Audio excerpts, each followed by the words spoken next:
Thank you very much. It's been a real pleasure. We've enjoyed it. for the Little Falls Jazz Quartet.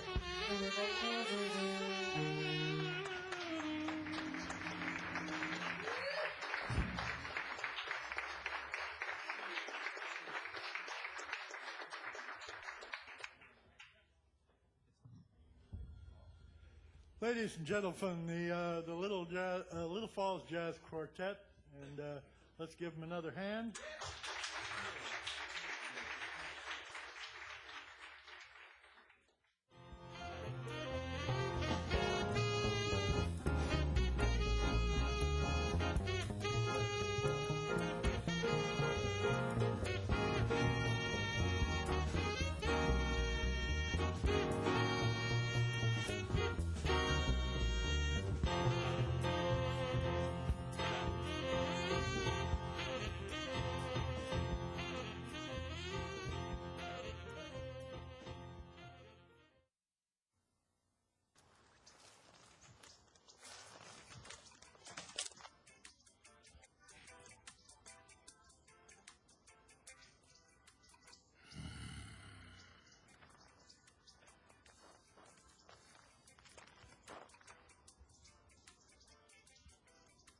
Oh, I'm sorry.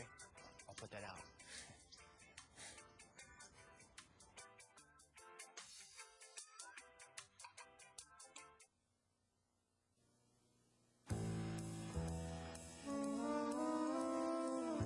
Mrs. Johnson, good to see you again. This is Mike. You can trust him. He looks just like you.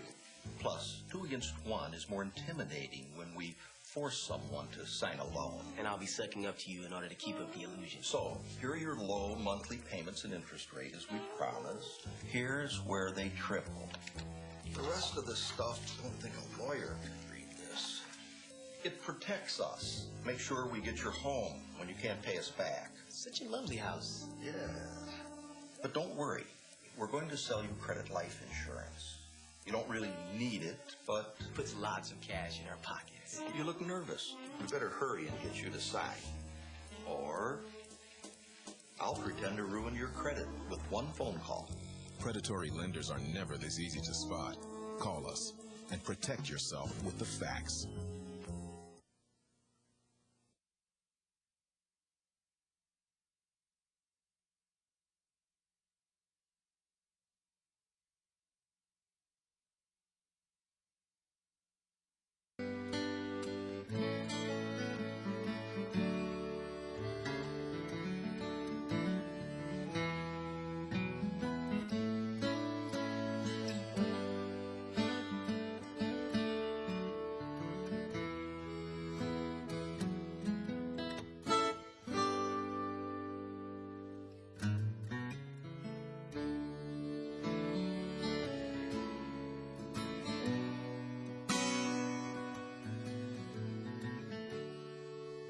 If she confronts me, I'll confess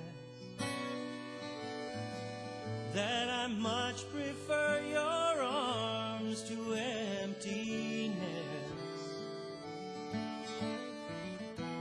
I see no point in lying now, don't much want to anyhow.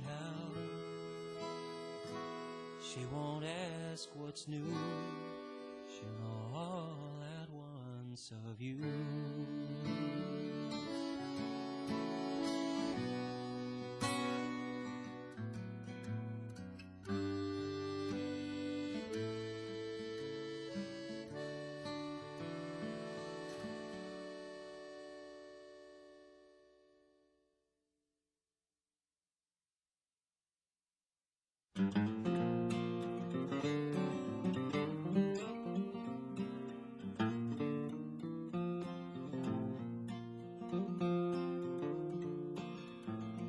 He came north all the way from the heart of West Virginia in a July rage of a Great Lakes storm.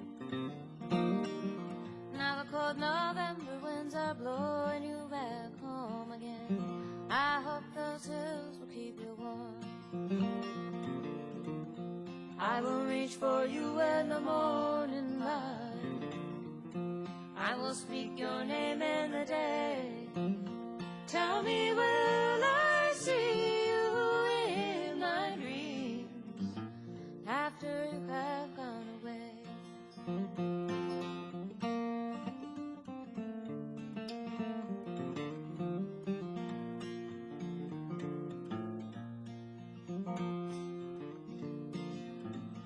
I'll bet the sun shines bright today in West Virginia. I'll bet they're glad to have you back. It's gonna rain all day right here. I'm gonna hold your picture near and cruise that southbound railroad track. I will reach for you in the morning light. I will speak your name in the day. Tell me, will I see you in my dream after you have gone away?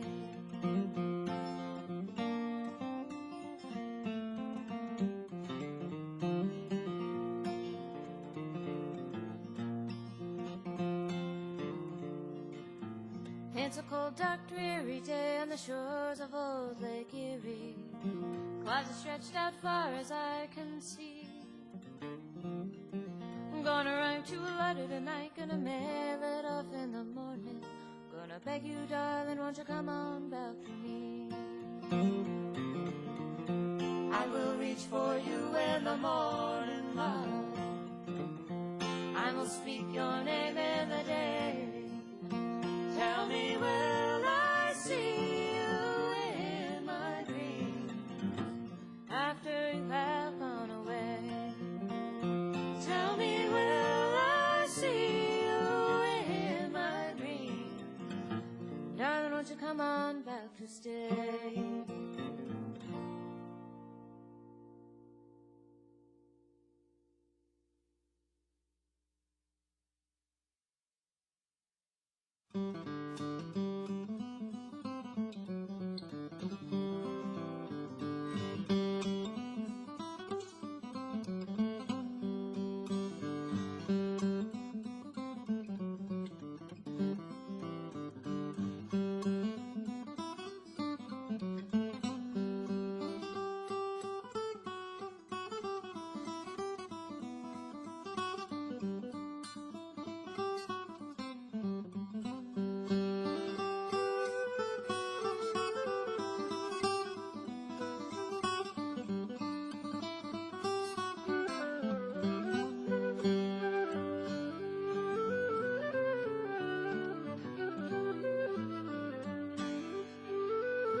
Do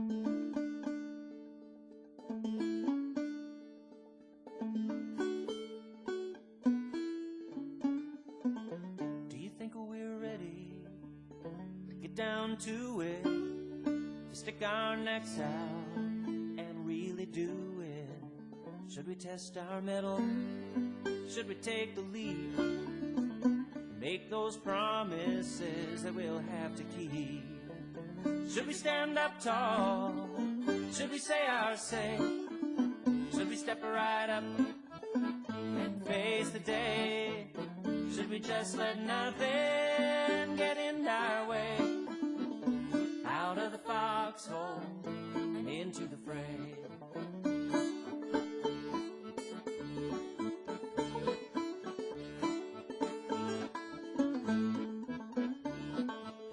Just a little bit sadder, a little bit wiser, a little less acne, a little more incisor. I never felt so mortal, never felt so scared. Tell me, will we live to see the day when at last we feel prepared? Will we stand up tall? Will we say our say? Will we step right up? Will we face the day? Will we just let nothing get in our way? Out of the foxhole, into the fray.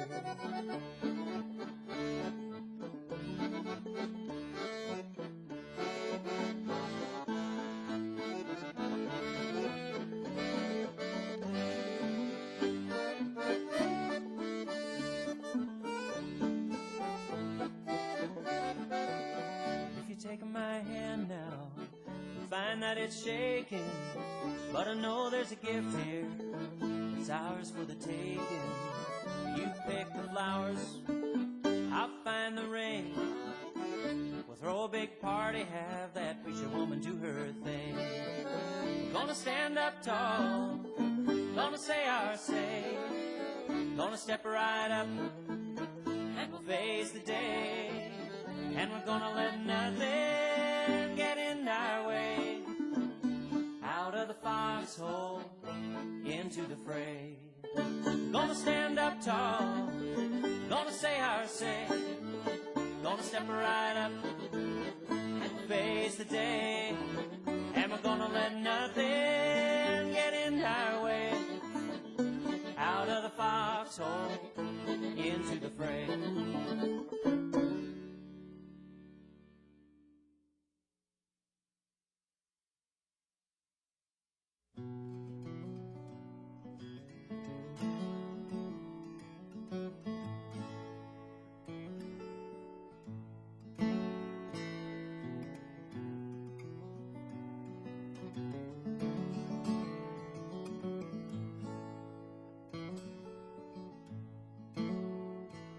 She was 44 and halfway in the bag when it occurred to me to ask her for a dance. And I was just 2 weeks away from 24. I thought I could afford to take a small chance. She pressed her cheek to my chin and held my body closer to her own. With every song the band would play, when I looked into her eyes, I saw a lovely brown-eyed girl going gray.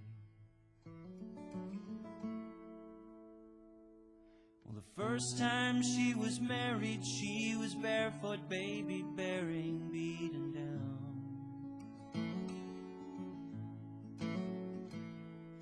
Her second husband loved her, but he couldn't fill her heart when she was restless, reaching out and running round.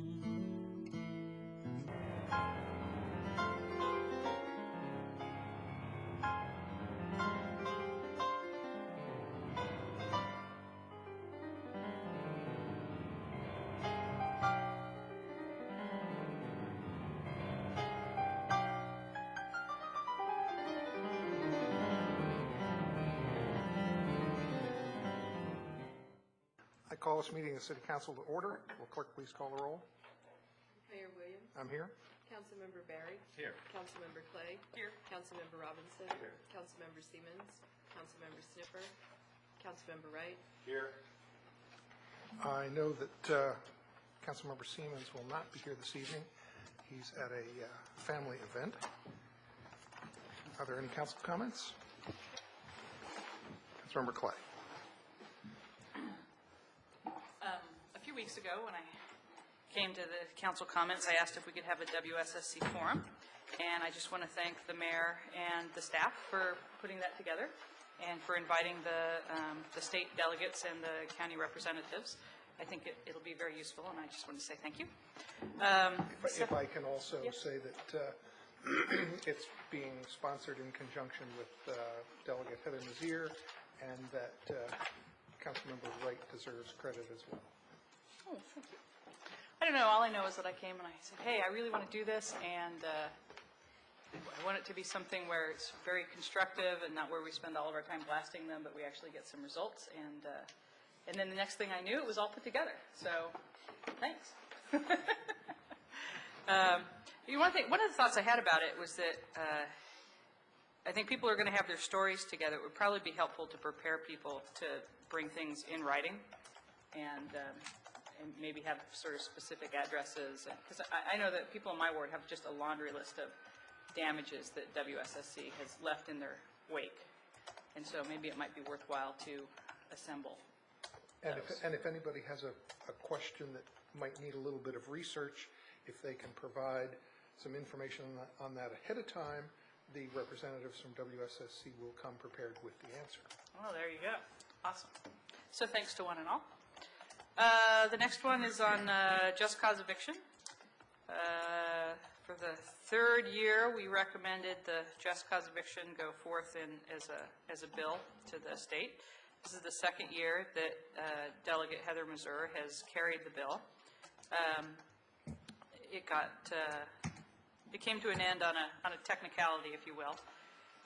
We've talked about this for a couple of years. There's certainly pushback from the landlord community, but I think maybe now is the time for us to come up with a working group this year, early in the year, so that we can start identifying partners that can help us with the putting forth just cause eviction in the following year. I know that when we worked on it in Oakland, what really made the difference was the Oakland Congregation of Churches got involved. That's how my church, the Unitarian Church, got involved, and it was very fascinating to see all the foot soldiers going out in favor of it, explaining what it was. We had interesting groups where we had landlords and tenants who went together on it. We had Republican Democrat teams where they would go together in pairs to do the outreach at the doors, and I thought it was very successful. And so maybe now is the time to encourage a working group around that instead of in next September. And I also wanted to thank Delegate Mazier for the work that she did on that and the work that everybody else did. Speed cameras is my third item. I support speed cameras, and I think that they're very valuable. I was a little stunned to see what the installation of the speed cameras looked like on Ethan Allen, because I've seen speed cameras, and they didn't look or were installed like that. So of course everyone on Ethan Allen has said, almost everyone has said they would really like some speed enforcement and even supported speed cameras. The people who have the speed cameras right in front of their house are not very happy. And I have to say, I can't say I blame them. On the side of Ethan Allen where the sidewalk went in, the speed camera is a pole, and the pole is got this kind of like birdhouse thing up on top of it with two camera eyes, but slapped onto the side of it is some big electronics piece that then juts out across the sidewalk. And I'm not even sure that a wheelchair could actually pass around it now because it consumes so much of the sidewalk. And I wonder if the box couldn't be turned so that it wasn't jutting out into the sidewalk, and instead it was sort of more in line with what's already being taken up by pole. There's 2 poles for everyone. I assume they have the gun, and then they have the cameras, and they're linked somehow. And then that one's not great. And then across the street, there's a bus stop, and then the big box, and then the other pole, well, the pole with the light, and then the box with the cameras on top of it, and then the big box attached to the side of it, and a giant utility installation and a meter that I assume goes with it to power the speed cameras. And it's all in front of, it's essentially, it goes all across this one person's, in front of this one person's house. And it's seriously ugly. And if the state or the county or the city parked that in front of my house, I would be really mad. So the police chief went out and talked to the people, and I understand that the people, they went through the permit system, and the state gave them the permit, and it's in the public right of way. I'm also a supporter of, that the public has the right to use the public right of way, but I think that we could do it with a little more finesse than that. I would think you'd be able to put the poles on the property line instead of sort of dead square in the middle of somebody's approach to their house, because it's seriously ugly. And then the other thing is that wherever they cut into the sidewalk, they just left it in gravel. I don't know if they're going to go back and pour it again, but they were clearly able to pour the foundations for the poles that they put in, so I don't think it's that they can't pour concrete. They just left that in gravel.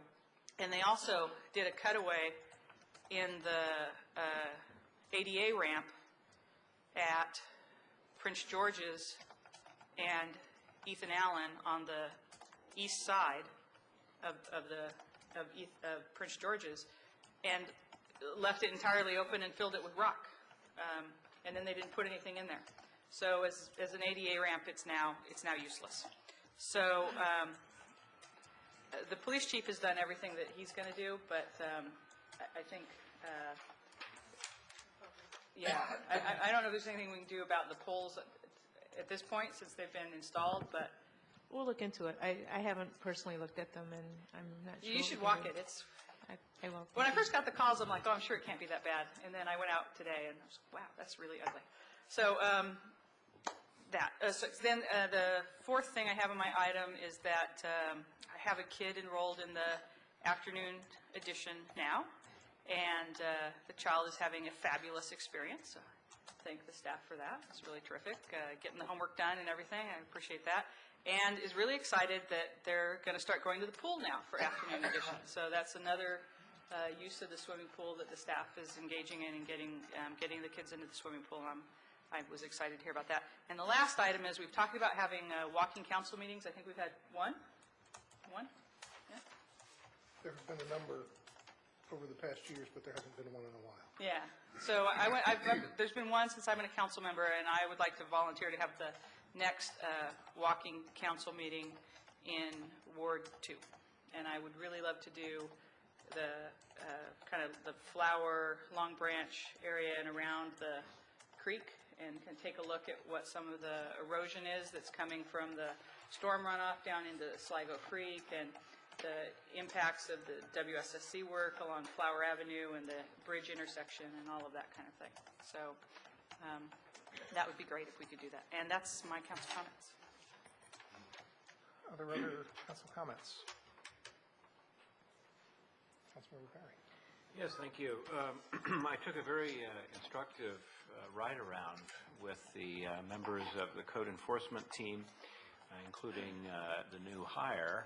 And I must say that the good news is that some parts of the ward have never looked better. And this improvement, I think, is due in part to very good code enforcement by the county of the rental properties in the area. Some parts look worse than ever, and we definitely need, as a community, to come together and fix these things. We, in the ride-around, identified maybe 15 or 16 violations. Most of them were large amounts of trash, including old tires in yards. One was a portable swimming pool that was filled to the brim, but had no fencing around it. So small children wandering around could easily fall in with tragic consequences. There were several large box trucks longer than 17 feet, some with graffiti on them, and there was a lot of trash in the roadway and the gutters in particular throughout the entire area. So a couple of things will be done. One, people will get courtesy notices from the code enforcement folks, and following that, if that's not remedied in a reasonable amount of time, they'll get a citation. And I know that not everyone is pleased to see this focus on cleaning up the neighborhood, but in the public survey that was done last year, I think the residents of the area pretty loud and clear said they wanted to have me and the council address quality of life issues, one of which, of course, is the physical appearance of the area. So we're going to take that seriously. The other very likely thing that residents of the ward will see over the next month or so will be some flyers that will be dropped off at all of the addresses, and the flyer will sort of summarize some of the code that we have on the books now dealing with these issues, and in the spirit of good neighbors and neighborliness, we'll ask for voluntary compliance, but this will be followed up by a more aggressive focus of the two code enforcement officers that we have now, and I think let's try as a ward neighborhood to look out for our neighbors, look out for our property, and just see in 3 or 4 months if we can make some major strides as we have had in some parts of the area to make the place certainly more livable and attractive. Thanks. Councilmember Robinson. Well, I was lucky enough in the last week to go to Annapolis a couple of times, and I appreciate the support from staff, and you're kind of letting me hang along or tag along, Mayor Williams, for the Just Cause hearings, and the next day I went back to support the Community Legacy and Neighborhood Business Works programs from the Department of Housing and Community Development, and it was quite an experience. There were a lot of folks from that department or who were affected, and the hearing went on a long time. And by the end, the folks at the dais were anxious to not hear things repeated, and there was a lot of they speak from the heart, kind of just say what you have to say. So I made a few comments, but I just wanted to note that I've been there and appreciate the support that I got. Thank you. Councilmember Wright. A few items first. Montgomery College. Myself and a number of residents testified before the planning board, as Montgomery College was before the planning board for a mandatory referral, looking at the parking garage they're building on the other side of the tracks. That's part of the westward expansion. And we very much encouraged the planning board and the college to continue that western expansion. So the planning board has very little official authority to demand that the college do anything because the college is a state entity, quasi-state entity. And therefore it's a non-mandatory mandatory referral. Right, it's non-mandatory mandatory referral. But we did take the opportunity and the staff recommended that the college bring the facility master plan before the board for review, and we echoed those comments, and the board did indeed adopt a request, although it is not, it's just suggestive. It's not mandatory that the college bring their facility master plan before the board for review before any other projects are before them for design review. So we're optimistic that the college will actually do that. The second thing I wanted to mention is 7118 Carroll Avenue, Park Avenue project. I know that, thank you, Mayor. I think next week on the council agenda, we're going to add something that has to do with looking at what available funds we have for that project. I think all the bids came in higher than we had anticipated, and the city manager's looking for, at the funds that we've expended so far, and if there's any sources of funds to bump that up a little bit so we can actually do what the city and the residents have most recently agreed to. So thank you for putting that on the agenda. And lastly, I didn't see on the agenda coming up a forum on the license plate scanners, and I think we need to get that on the schedule and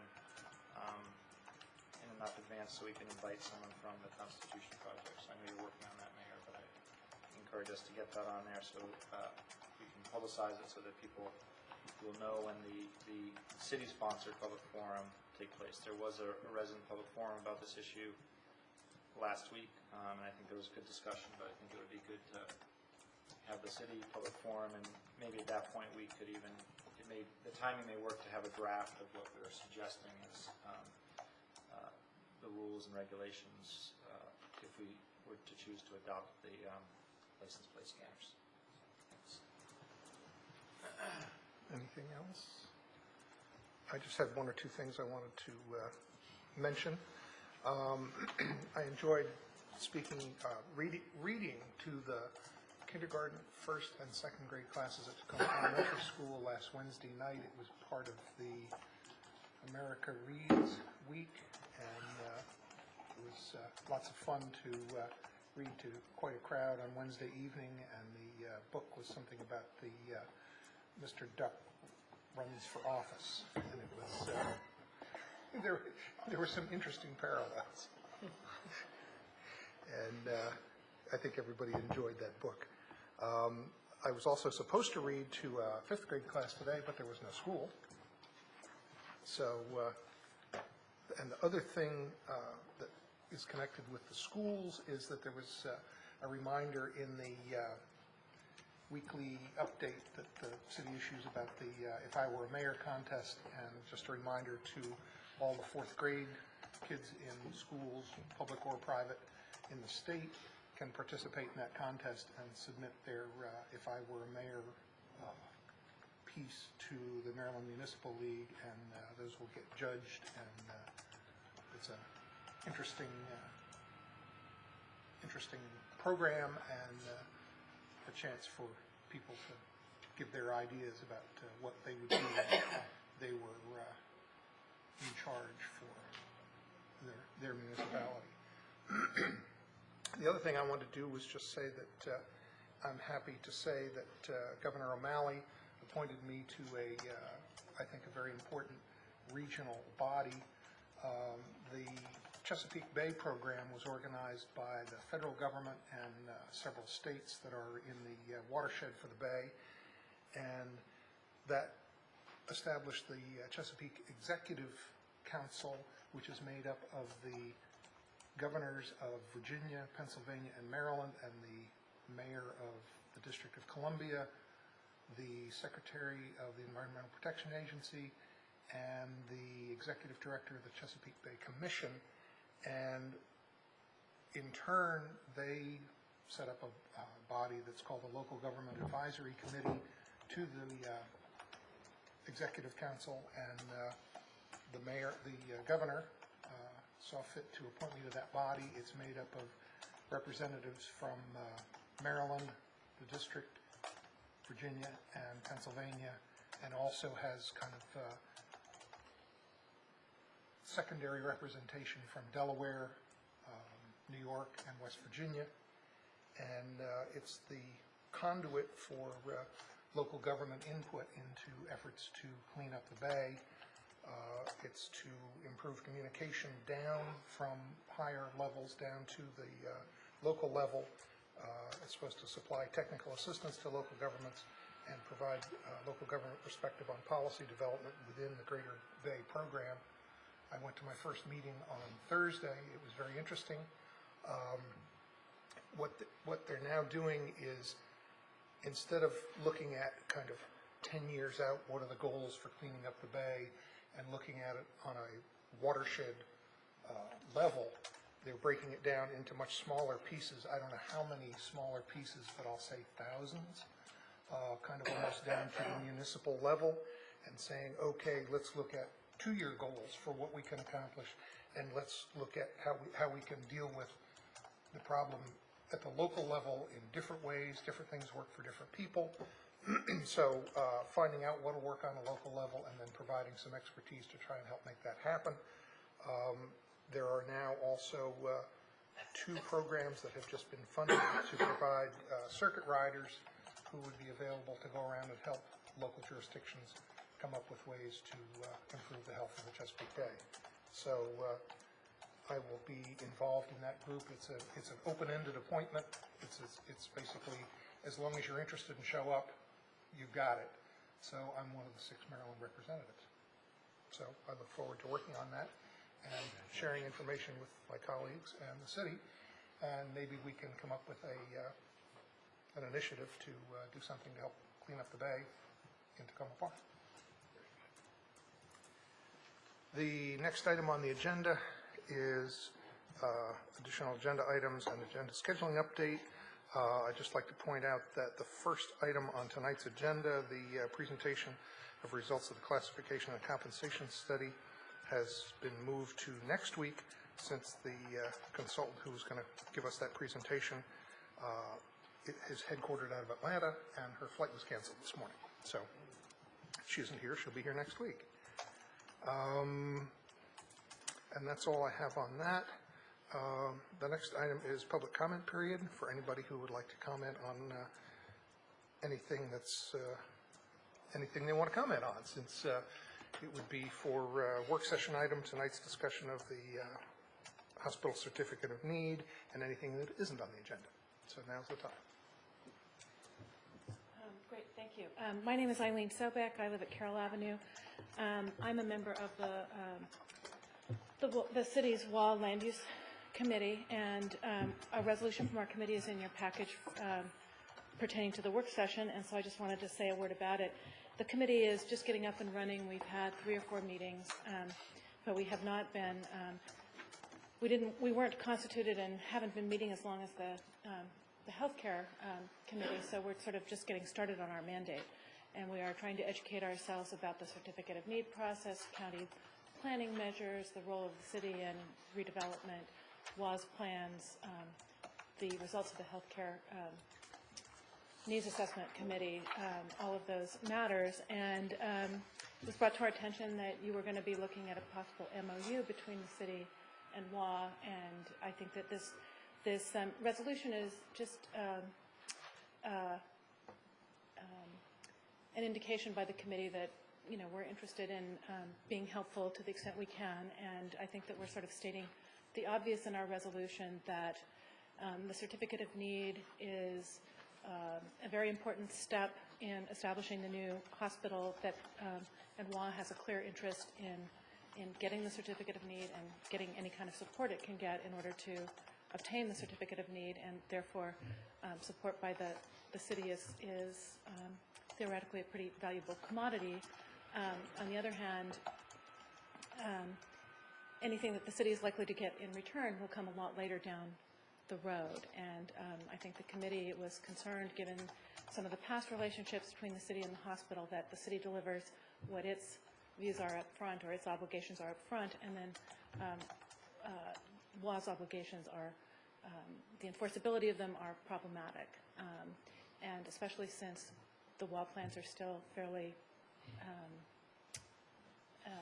tentative. The committee is just expressing its concern about entering into an MOU where the city has obligations to support WA at a time when we really don't really know what is involved, or the fact that WA's plans might change later down the pike, where our the city's support is no longer needed, and yet WA might be in a position to significantly modify its plans for lots of good reasons or not. I think the committee is interested in watching and being a part and being helpful to the city as the council moves into these discussions and tries to develop an MOU, and interested in looking for ways, perhaps process-based ways, to ensure that the city has its maximum input into all of the stages of the law redevelopment process, if that's going to happen. We as a committee really haven't had a chance to sit down and look through the Health Services Committee recommendations, but I think the fact that there are two committees, what health services that WA could provide and should perhaps stay in the Tacoma Park area is related to, but not necessarily totally overlapping with what exactly should be done with the WA, the property that the hospital is currently on. And so we just wanted to, again, state the obvious. I'm sure that the council is aware of that, but we decided to memorialize that in a resolution, and I just wanted to report that I am the chair of the committee now, and our vice chair is Ann Hollander on Flower Avenue. So we look forward to working with you on this issue. Likewise. Thank you. Anybody else who'd like to make any comments? Okay. The next item is the city manager's comments, and we're pleased this evening to be joined by the deputy city manager. Good evening. Yes, just one brief thing. Barb has asked me to share that on Friday there was a walkthrough of the Public Works facility as part of its process to renovate, and there were representatives of 9 firms present, which is excellent. And just to note that the revised submittal deadline for proposals from them is Monday, March 9th. There was a little bit of a change in that, so we just are clarifying. Also just want to comment that from my perspective, the Public Works crews did a great job today. It was really a challenge this morning trying to get the roads clear, and they worked really hard, but every time anybody pointed out a particularly difficult street, they seemed to hop right on it. And at least from my perspective, very pleased with the hard work. I saw a response. I had a question.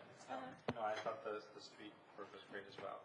I had a question about sidewalks that go in front of or around city parks, and whether the city's responsible for clearing those sidewalks, because the residents, mostly, at least in my ward, did a pretty good job of clearing sidewalks, but not everybody. But on my way here, for example, I walked by a city park, and the sidewalk was totally uncleared. It was at this point turned to ice. So I just was curious: is it our responsibility to do that, and if so, when do we? We do.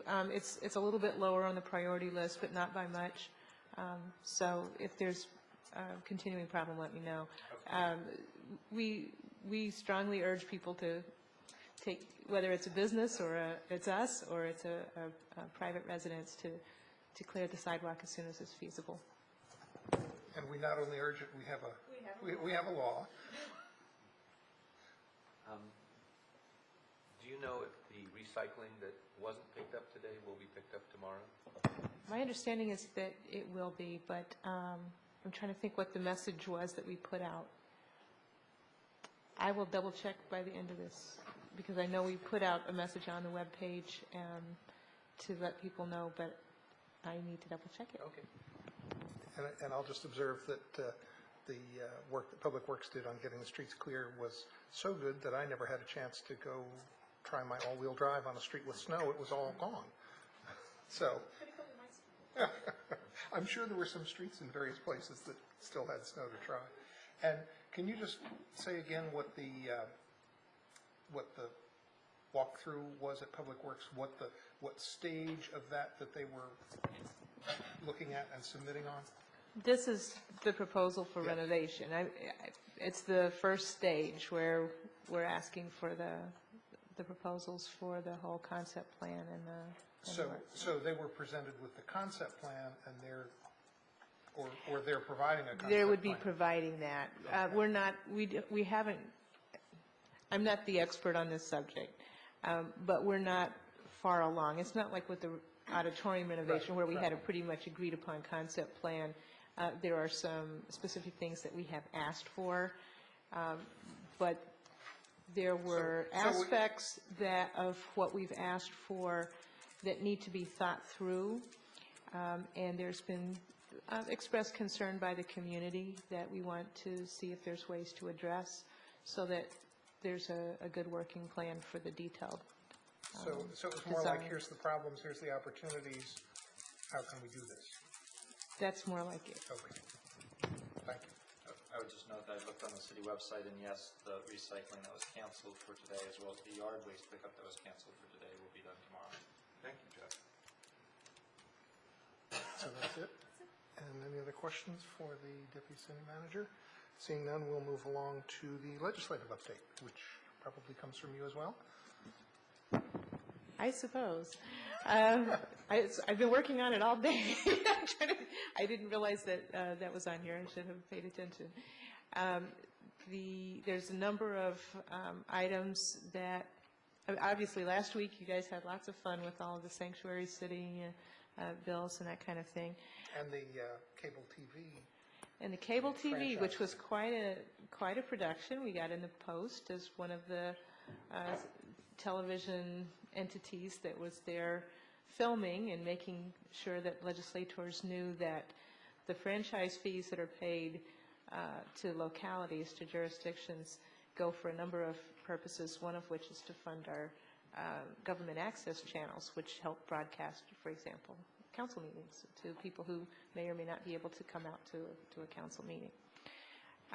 In the coming weeks, we have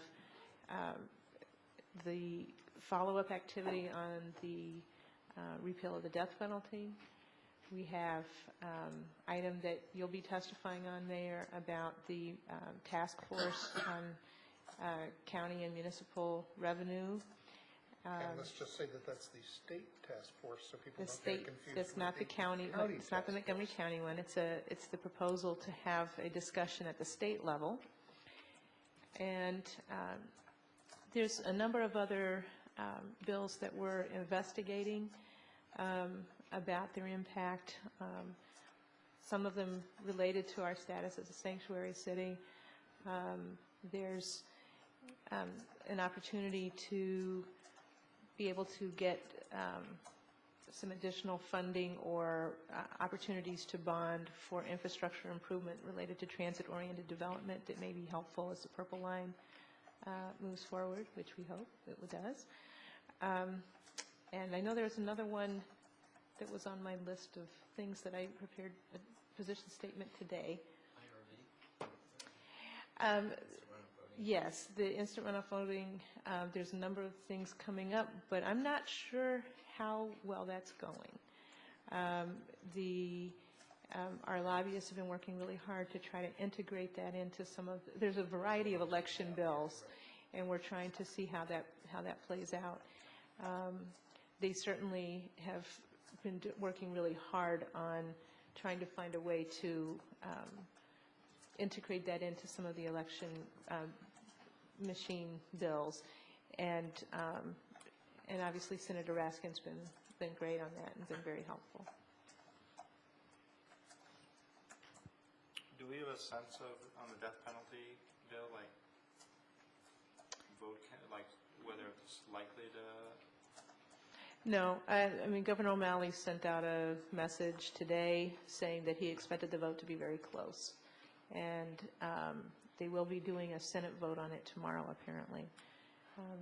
We've already put our position statement in for the Senate. The letter from the governor was to contact any senators you know and urge them to vote on this. And there's a number of environmental bills that are coming forward, particularly in the Senate, some of them from Senator Raskin. One tomorrow that is at the same time as my testimony in the Ways and Means Committee that they wanted me to testify on, but I said I can't do two at once. Okay, I don't know that one. Was Maybe you can help me on that. Basically requiring all counties and municipalities to set up a stormwater fee system. And they wanted something from us to say that we've been doing it longer than just about anybody. I think we were the first one in the state. So. In addition, this week is the first hearing on the mercury switch removal item that the Committee on the Environment pushes for each year with Delegate Hucker. And so we'll have a statement in on that as well.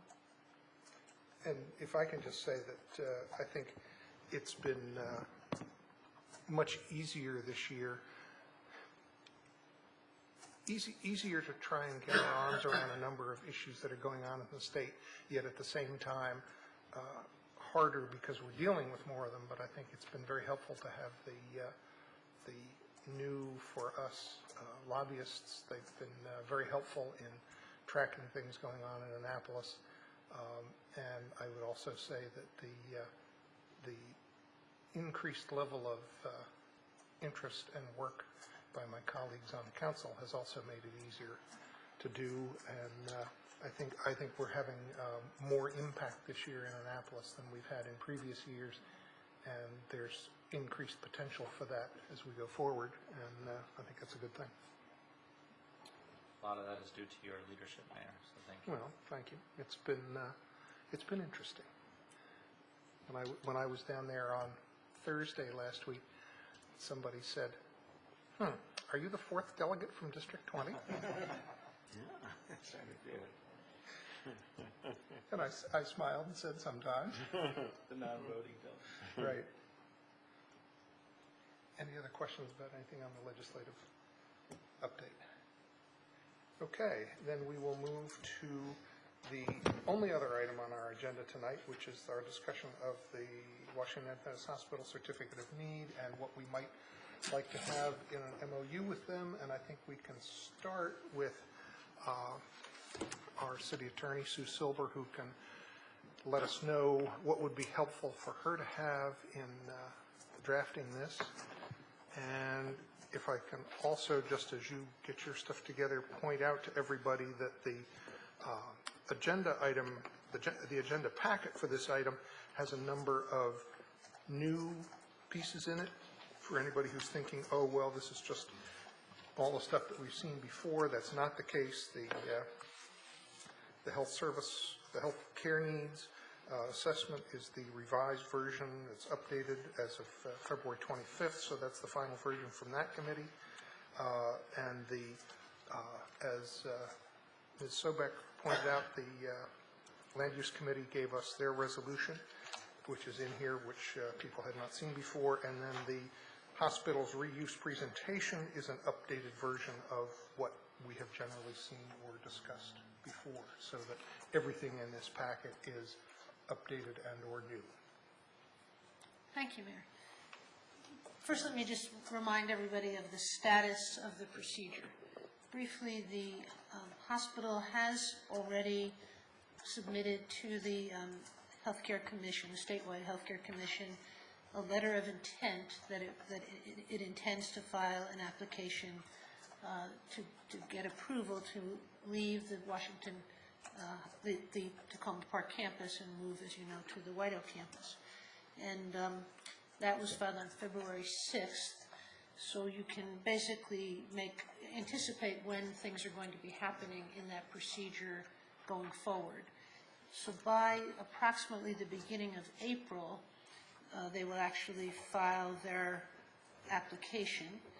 And I have sort of estimated that we might have to, if we were going to be formally involved in the process, we would file our comments and requests to be either an interested party or a participating entity, which are two distinct type of roles we might play, by late summer, probably late June or early July.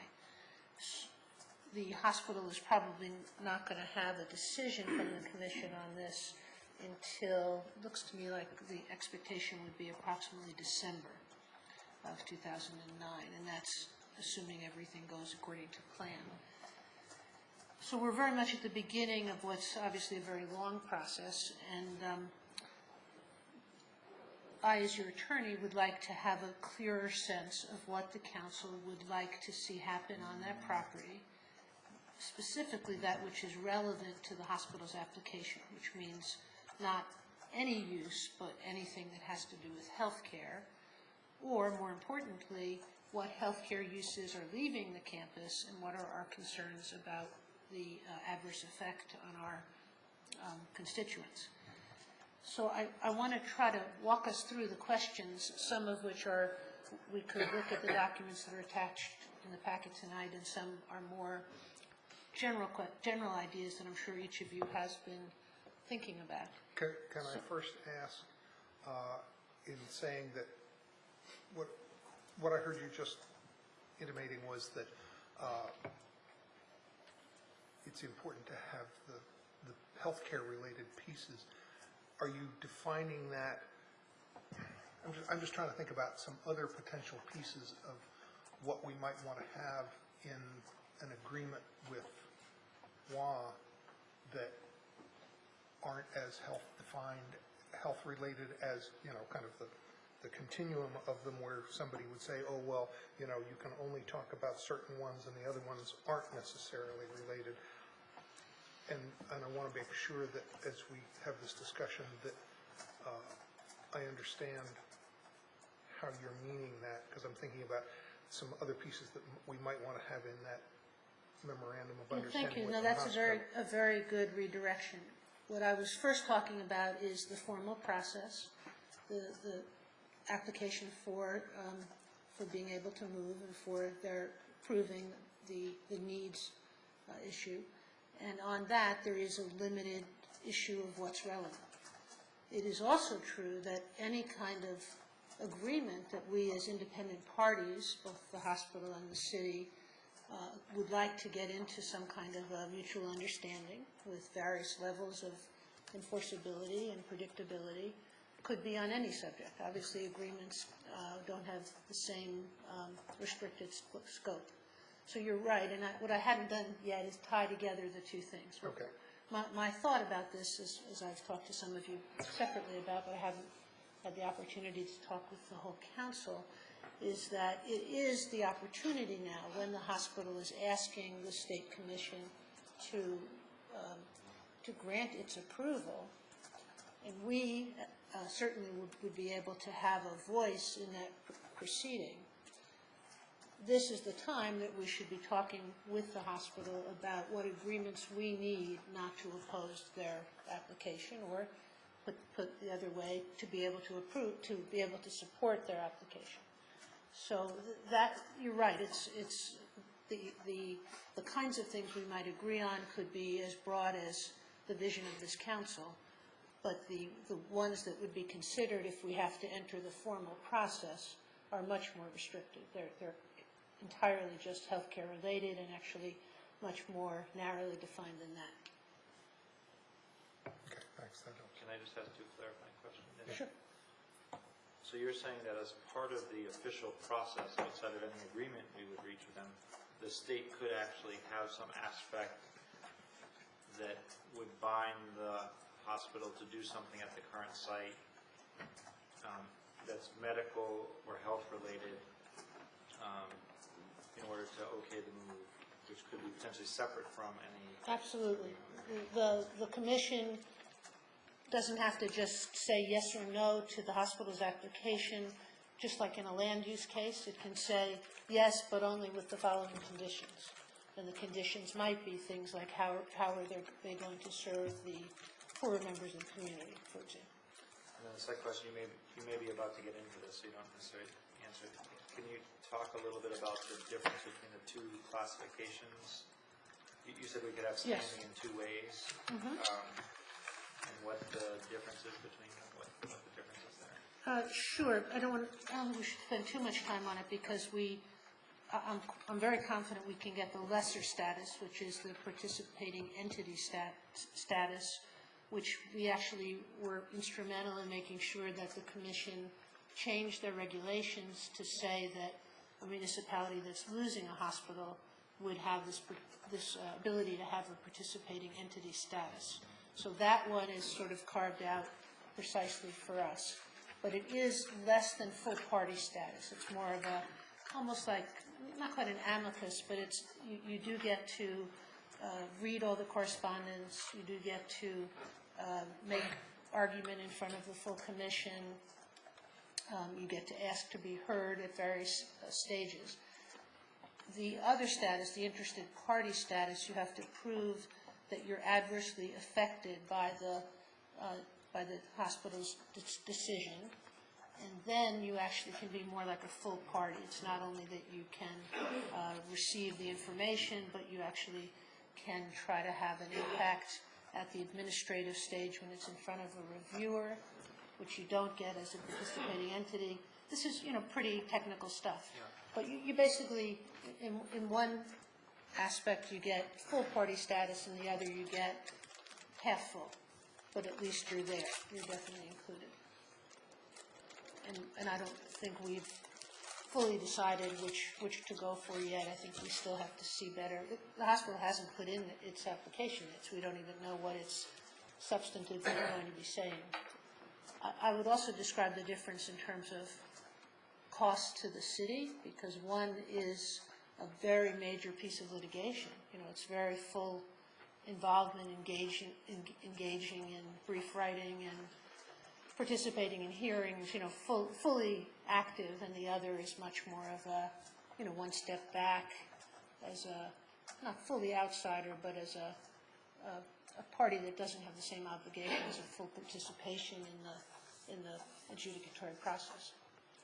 So there will be a choice for the council between those two types of status, and I think a lot depends on what we learn between now and then, when we get there, as to how active we want to be and how active we think it's necessary for us to be. But that's a very good question. Yeah, I just think it'll be helpful to know what the benefits are of each one, and then what we think the estimated cost would be of each alternative. So because I was going to ask if you have a sense now whether either status might require some kind of discussion and adjustment about budget, or whether it's possible that one might not have too much of an impact on potentially adding money to the legal budget, and the other one definitely would. Actually, I've had this conversation with the city manager as she's producing her budget. I've been sort of saying this could be in the range of what we've been doing in WMATA, and so looking at that, assuming we're not going to be doing both at quite the same level of work. But I think it has been considered as a possibility for the budget. Okay. You said the time, you need to fill me in on the timing. The decision for these two, is that by April? The decision of which No. status to pursue? No, that's a good question. Thank you. April is when we expect the hospital to file its own application, and our decision about which status we want to use and what our comments will be is quite a bit later. I think it was June. June. And the December date that you mentioned is the decision that the Healthcare Commission is expected to come to a decision. Right, that should be the end of the process. Exactly. Okay, so 6 months or so. And the December date is also, there could be an appeal from that. And actually, that's another decision, another distinction between the two statuses. If you're a participant, you do not get a right to appeal. If you're an interested party, you could go into court and litigate this thing through the appeal process in the state courts. And to what extent does our involvement in that process as one or the other parties have anything to do with the memorandum? I'm assuming it doesn't have much to do with the memorandum. No, it has everything to do with it, but they're opposites. Let me explain. In other words, if we can have an agreement that we in the hospital have agreed to various necessary conditions of what we want to see done with that site, probably part of the agreement would also mean that we would be in support of their application at the commission, and we would not be litigating against them as an opposition. This is during this 6 or whatever month period that starts in April and gets to December. Right. I mean, the ideal thing would be to know before we have to put in our hat as a party.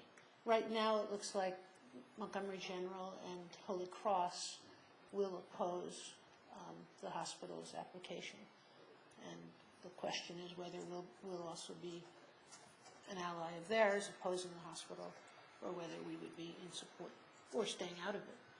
But that's what I mean by they're sort of the opposite, that one would be some kind of agreement, what I might call in some other cases a settlement, some kind of clear agreement that I believe we would require to be enforceable, that would allow us to stay out of the process. Allow us to stay out of the process? Yes. If we had a memorandum that we were content with, would it have an impact on whether or not we wanted to be an interested party then? If we had an agreement we were happy with, why, in a sense, why be an interested party? I guess that's what I'm... No, let me go back. Maybe I'm missing that part. I'm saying that we have a choice of what kind of opponent to be, whether a participating entity or an interested party. If we don't need to be in the opposition, we may not apply for either of those. We may just say that we already have our needs met. We've already arranged some kind of a agreement, and we don't need to be in the process. Okay. The one way we might want to be in the process at that point is to express our approval, and we could possibly even ask that our mutual agreements be incorporated as conditions on the approval that the commission gives. So we might do something like that, but and I suppose for that we could be either a participating entity or an interested party, because either of those get to speak in front of the full commission. Back to timing, then, is there pressure to complete the memorandum of understanding before the June deadline for choosing whether to be an interested party or a participating entity, or? I think that would be ideal, just because it would be, in terms of a cost-benefit analysis, if we could get it done before we start investing a lot of money in preparing for adversarial litigation, as it were, that would be ideal. But there's no question that if we're already, we don't have an agreement yet, and we do have to file some of these applications ourselves, then we might do that and continue to have discussions and try to reach a settlement before there's been an adjudication in December. Thanks. I see two questions down here. First, Councilmember Wright, and then Councilmember Clay. But in some sense, I just want to make sure I understand the timing also. In some sense, there's even a greater urgency than June to establish a memorandum of understanding, because when they file their certificate of need, wouldn't they ideally like to have our letter of support already in that package as part of their filing? I mean, wouldn't that be the point at which it would go into their official packet? It's possible that would be done, but it's certainly not necessary, because again, these third-party kinds of responses to their application aren't due in until quite a bit later. Councilmember Clay. Okay. So I don't really have a question. I just want to make sure I understand it. So if our objective is to get concessions around what types of uses would remain on the site, specific to healthcare, that could happen through the referral process, and in the adjudication of that, it would get determined that in order to move, the hospital would have to, say, leave a urgent care clinic, for example. And that, in your opinion, that's probably the best way to be sure that we get a healthcare element left behind, because it's actually mandated by the state, and they have to make sure that they comply. Right, and one of the advantages of the state would be the agency that would have to enforce, rather than putting that on us. Okay. That's right. But we could also get agreements for healthcare in our memorandum of understanding, but if we didn't, if they reneged, then we would have to enforce the agreement. Exactly. To get a process agreement, the strongest way to get a process agreement is through the memorandum of agreement on participation and process. The state wouldn't do that as a condition of the certificate of need, but they might embed the MOA agreement itself into the approval of the certificate of need, so it would sort of come back through that process. Did I hear you say that they might embed the Right, I used the word compliance? incorporate, exactly. So But- if they, it's too much of that Iraq journalism, embed, and all those kinds of crazy words that come into my vocabulary. So if they did that, then would the onus still be on us to enforce the memorandum of agreement, or if they were to incorporate the MOA, would they then enforce the elements of the MOA? So that's, I guess that is one question. And the second question I have is, if we ask for some component of the healthcare, for example, in urgent care, to remain on site, what would be the length of what's the likely length that you could get a commitment? Would it be 5 years, 10 years, 30 years, 50 years? First, let me say that the commission doesn't have any experience with this. They told me that they'd never had a hospital leave a community, and the community was trying to get agreements or even trying to be a party. So what's often happened, I guess, is a hospital just moves within the same area and maybe opens a larger hospital down the road. And so the city's happy with the fact that it's still available to their constituents. So we don't have a lot of precedent to say this is how it was done in such and such a case. So I don't want to answer anything as if I've got the ability to tell you for sure. Sure. But the general rule of thumb is if something's incorporated by a body like the commission, they would then have the enforcement obligation rather than, the other parties. But that's yet to be seen. How about how long? Oh, and the how long, I don't know yet. I think I have to learn more about this myself. I felt like I would almost throw that question back to all of you, is what are you trying to achieve? What do you think is reasonable? What are the ranges within which I could try to work? I don't know. I have had that exact question myself, and I do not have a sense of what's standard, if there is such a thing. Again, I think the role of the municipality being a party is somewhat de novo, and so we're going to have to be figuring out as we go along. And there were questions down here, Councilmember Sniffer and then Councilmember Robinson, and then eventually we'll get back to letting Sue do what she was going to do as she started to talk. You raised an interesting possibility, maybe unintentionally. And it may be a question of strategy rather than legal opinion, but if we oppose the hospital moving, would that make it less likely, if we joined with the other hospitals, would that make it less likely that they would be successful? Because there is a large interest in Tacoma Park in keeping the hospital here. I think the assumption we were initially thinking of was the move is all but a done deal, and we're just trying to salvage something, with the remaining site. Do you really think there's what is that possibility? What would we gain by opposing it, and then when we lose that, we decide we want to constrain what they do on the site? Would that be a possible strategy? Well, first let me answer this by saying I'm not sure there's ever been a clear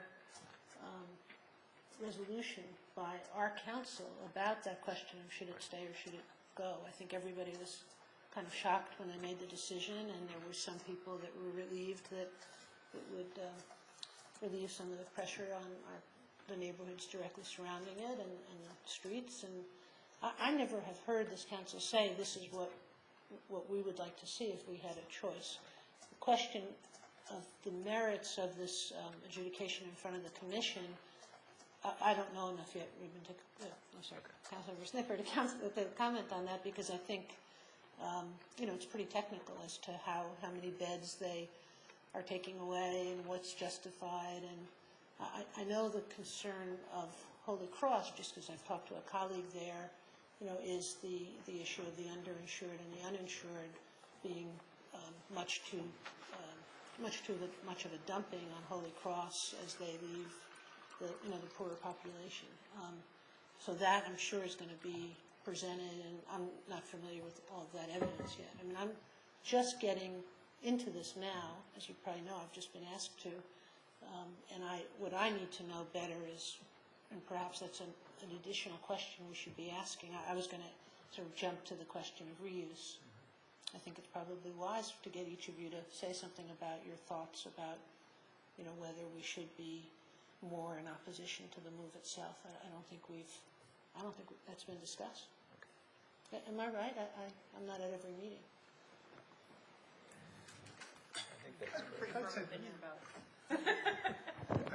I think we have opinions, but I'm not sure they've been, kind of. There was a statement by council soon after the announcement that expressed dismay with that announcement.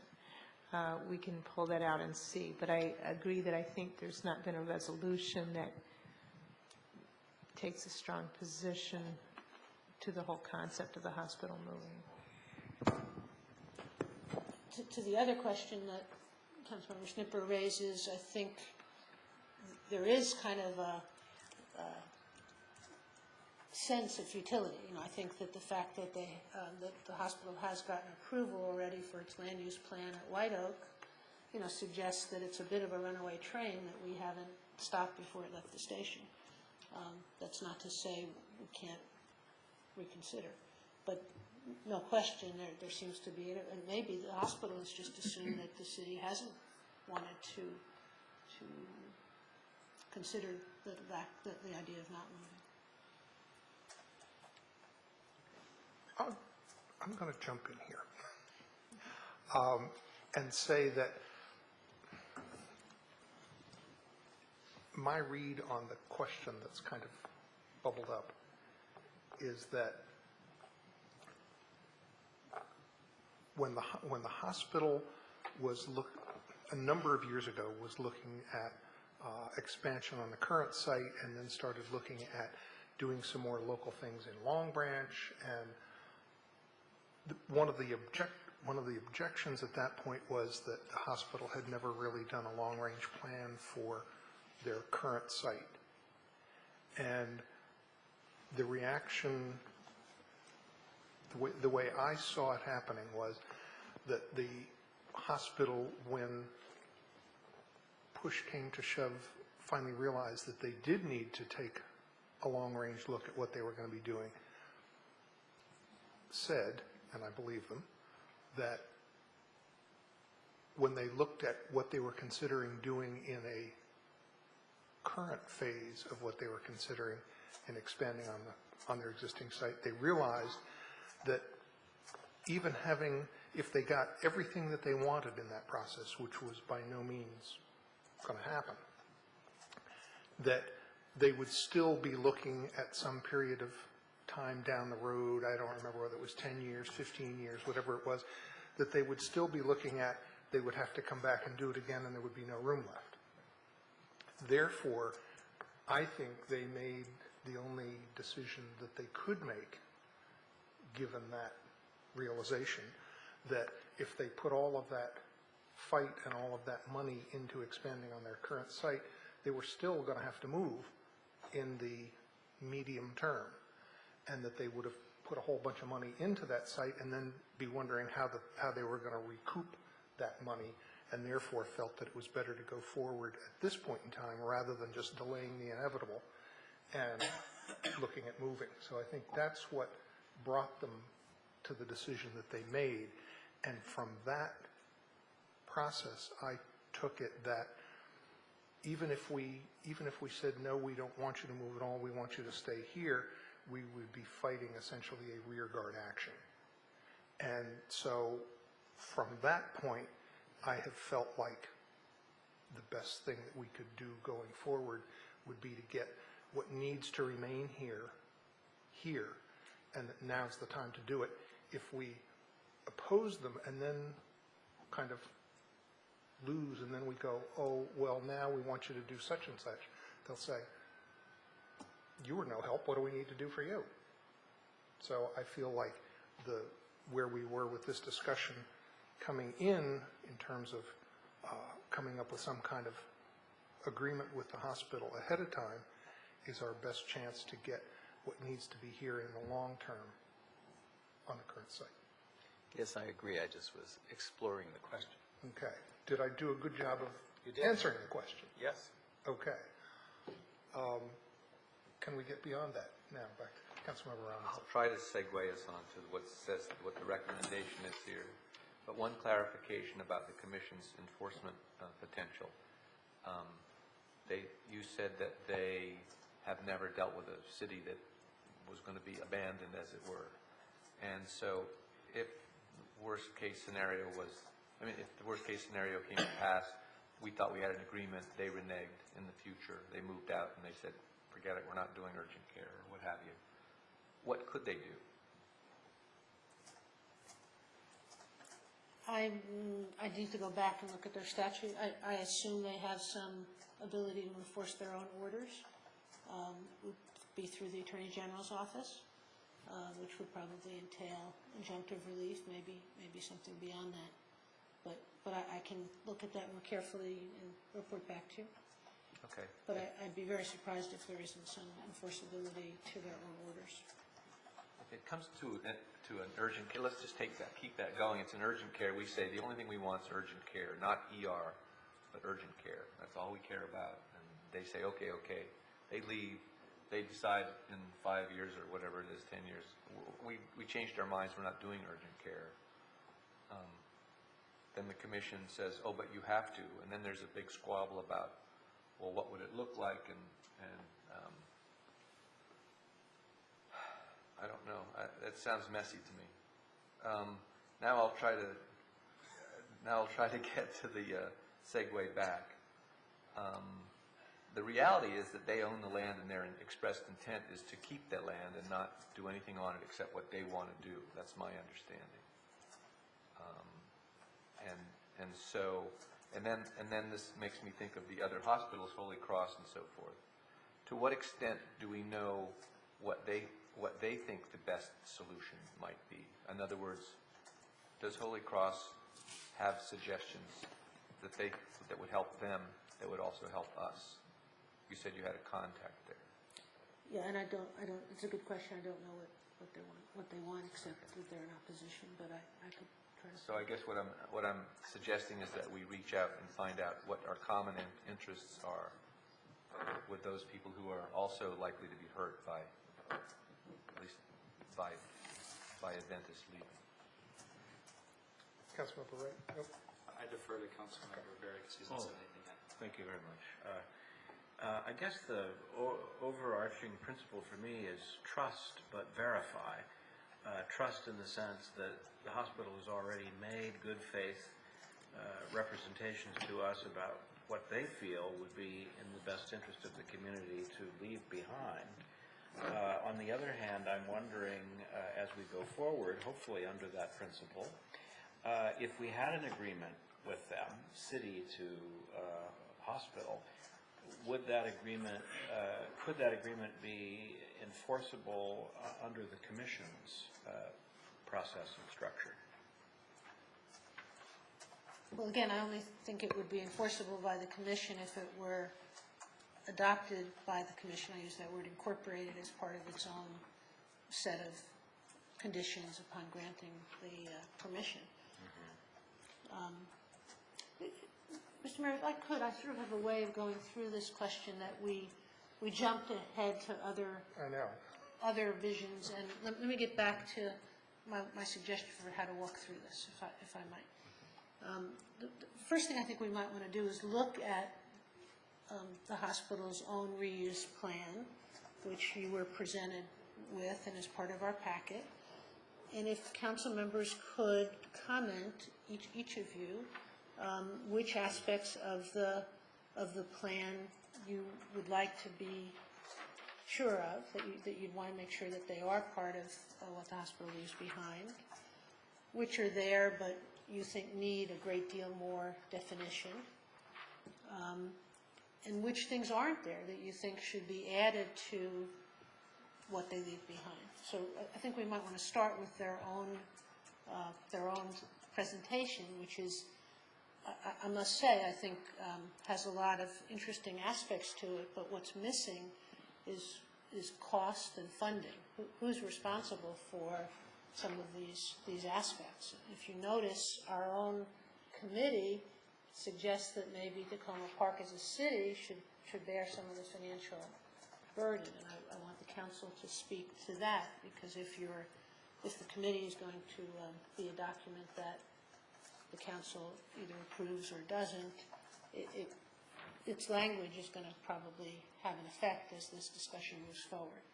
The hospital's own plan does not say who's going to do what, who's going to pay for what. Even if they're keeping the land, it's not clear, for example, who's going to run is somebody going to run the assisted care facility, who's going to do the rehab, who's going to do the urgent care, who's going to pay for it, how's it going to get done. None of that is part of the hospital's presentation. So obviously to get them bound to something, we need to know, what we're really, who we're really talking with about this and how we would make it happen. But I guess I would like to see the whole council respond to the elements of their reuse plan and which parts of it you think are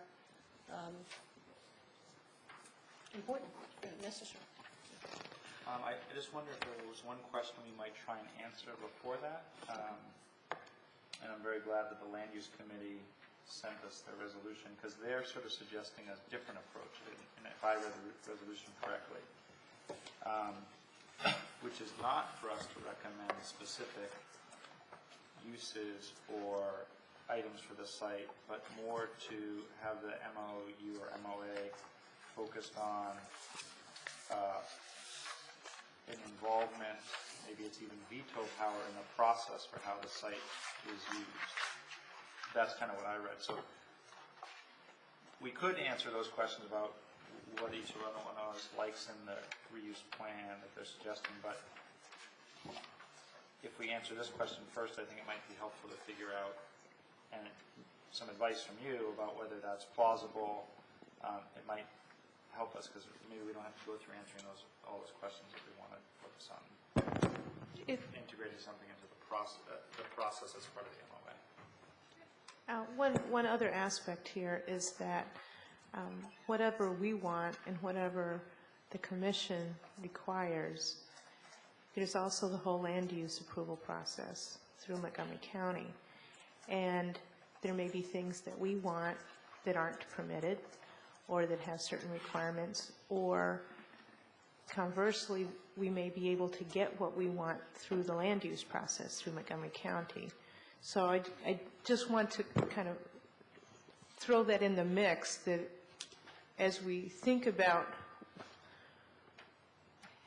what we might desire here, there's this other entity that also makes decisions about what goes on the site that will be in play throughout this whole process. Thank you for that. I still think we should try and answer that question of whether we want to ask for specific things in the MOA or whether we just want to ask for a very strong standing, perhaps veto power in the process. And I could see where we might get at that question that you were just proposing, and at the same time have had some discussion about some of the priorities of some of the elements of it, so that if a future council was in the position of having to potentially exercise a veto power, if that was something that we had, that they would be able to go back and see what this council thought at this point in time about what some of the priorities were for the particular things, so that they would have some guidance in going there if they needed to. If I could just add to Councilmember Wright's idea, another way of looking at it is the kind of procedural standing and procedural approval concept might be best seen as that which goes to the non-healthcare uses, and that the healthcare uses are the ones that we might want to be much more prioritizing of now. And I'll just throw in here one of the things that I've thought about in preparation for tonight that isn't healthcare related at all, it's procedural. And in thinking about and it gets fairly specific. In thinking about some of the wellness ideas that were put forth by the hospital in their plan, one of the things that they talked about was a facility with basically an aquatic center and gym. And the potential for partnering with the county for doing something like that in this area of the county, which the county has said that they definitely want to do. And it's something that fits in with identified needs by us in terms of the potential for replacement of the pool that is now open in the elementary school and the need for gyms.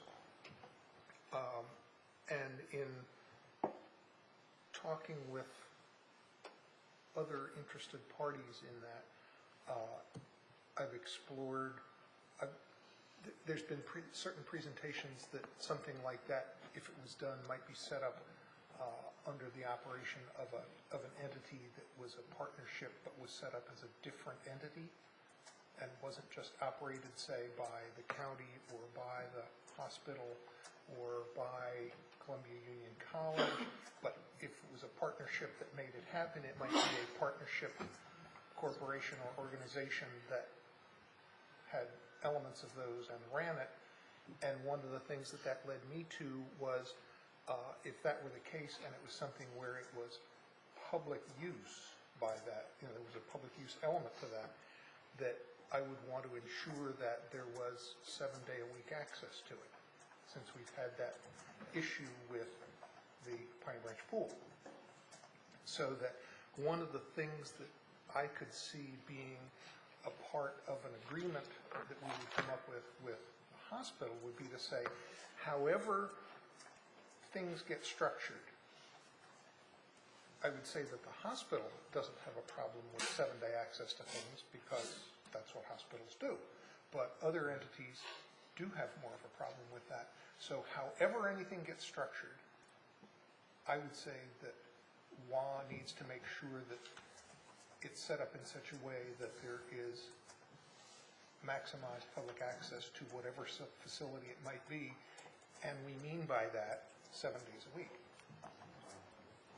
Had you had conversations about this other kind of entity? Have we, has anyone had conversations about this? I haven't talked with the hospital about that, but I've talked with other people, with other organizations that are involved with this and said, that might be a concern, and I know that from, say, CUC's point of view, that's something that if it was under their auspices, that wouldn't happen. So it would have to be some organization that was a step removed from any one of those bodies in order to ensure public access. And I can see a principle like that being something that would be a part of whatever agreement we might have, just to say, that's an important principle.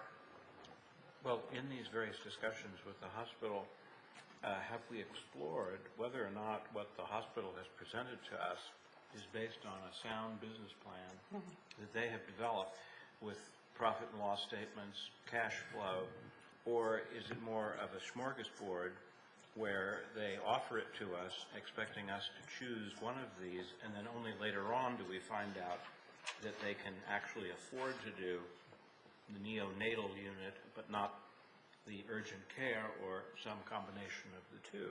Do we know? I think they're working toward that. In some areas they may have made more progress than others, but they certainly haven't reached a point where they've got kind of the business plan. But they would welcome our input to know what's important to us, which might steer that. Would it be useful to try to pin them down, ask them which things they know for a fact they are prepared to build and leave and operate? there's also the issue of the stinky economy right now. We don't know how long that'll last. And also the things that Holy Cross at least wants them most to do, which is to offer care for people with lower means, may not be the ones that make the best, don't look the best on a business plan. Right. And I think that I can imagine the hospital saying it kind of depends on the mix, and there are certain things that can go together well in terms of the facility that they would be leaving behind. You know, you can put certain things together, but there are other things that are much harder to put together. Right, and because the committee has suggested or proposed that the city might look at taking a financial interest or providing some support to whatever is going to be left or built there in the future, my concern is that we haven't contributed other than, you know, the services to the property there, but you know, given our situation now and the economic outlook, I'd be worried about making any financial commitments to the enterprise. I'm just not sure that it's affordable. There's the pilot too. I know, they get a discount. Big pilot. There's a question down there. I was just going to say, Doug, in the conversations I've had with them, I have heard them say that there are, you know, some of the things they are not viewing as money-making ventures or even break even, and that the expectation seems to be that they wouldn't foot the entire bill. So something like an aquatics and recreation center, I think their expectation is, I know because they have a foundation philanthropic effort that would be trying to raise money for that sort of stuff, and you know, I would assume that they think they would get some money from county, state, and potentially private individuals. What I have heard them say is that they're looking on whatever they leave on the campus essentially being, for them, revenue neutral. That's the phrase they use. So, again, depending on the mix of what there is. Just one of the big financial issues for reuse of the site is the fact that there's no stormwater control on the property. And the development costs of anything are going to be very high. So when they talk revenue neutral, I'm assuming that means after initial development. But it is one aspect that they will need to work with us on in any event, is fairly significant work on the site work. Yeah, and they've put some work into coming up with ways of addressing that, and have been interested in if there's any way to get any funding now to begin to address those issues.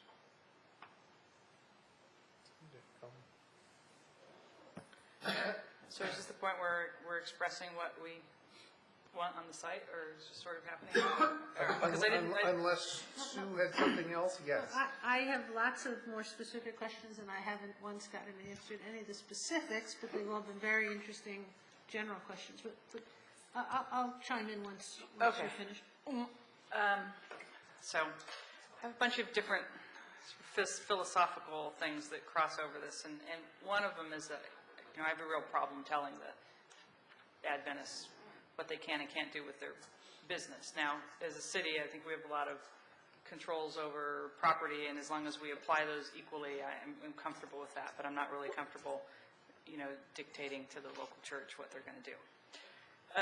That said, though, they're in the healthcare business, and they provide healthcare to people in the county, and that is kind of a special contractual business that they engage in.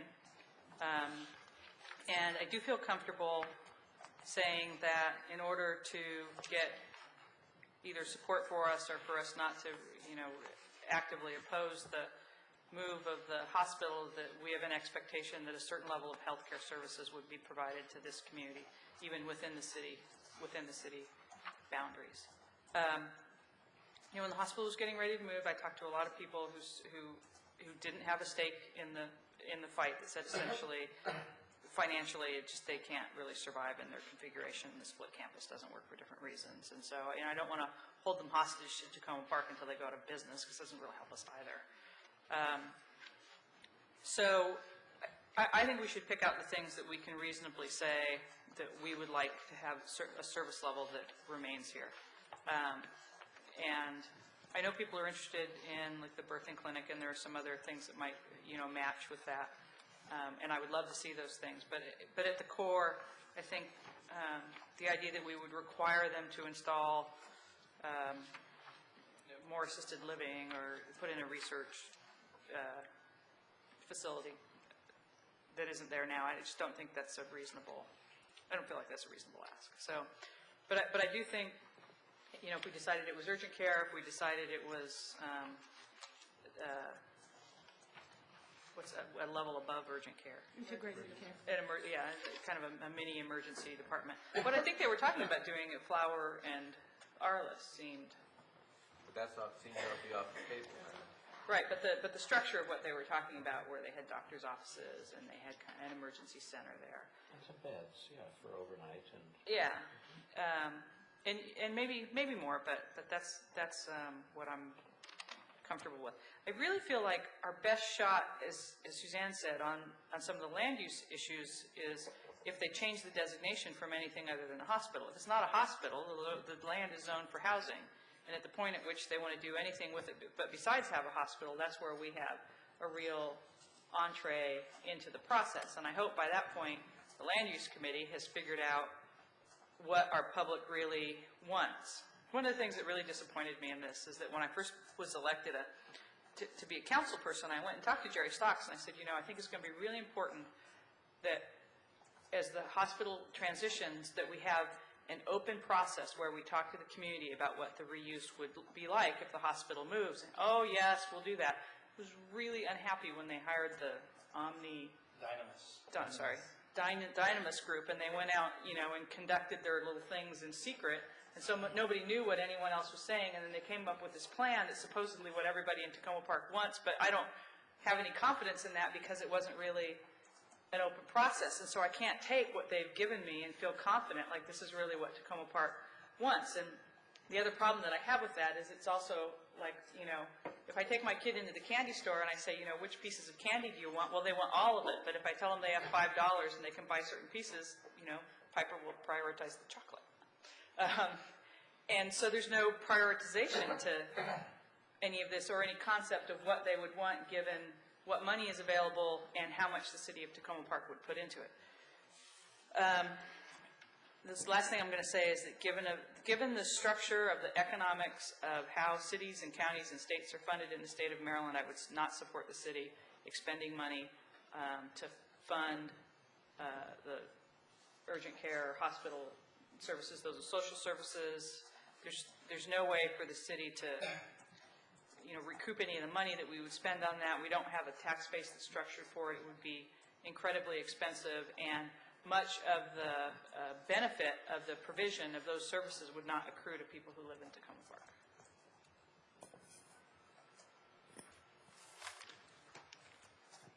Would somebody else like to give some priority, Councilmember Snipper? Or what were you going to do? I just had a quick note to support something Josh raised quite a bit earlier about the process, and that's with the Land Use Committee.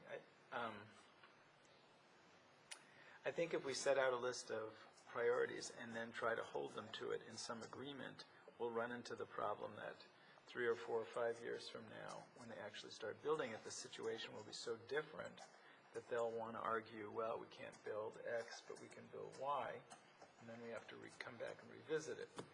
If we got them to agree to let us participate in the process of deciding it, then all along we'd be kept apprised of what's going on. I think one of the major difficulties, as Colleen suggested, that we've had with the hospital is, it's a one-way transmission of news to us. Here's what we're going to do. And then, some time period later they say, no, here's what we're going to do. And they keep changing it. We have no input in the process. We're always reactive. So I think if we could think it'd be very beneficial if we could get some kind of agreement that we be involved in the process.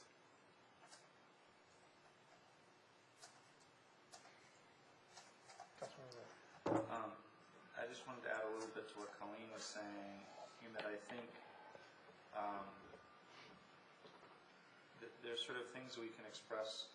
What I heard her saying was that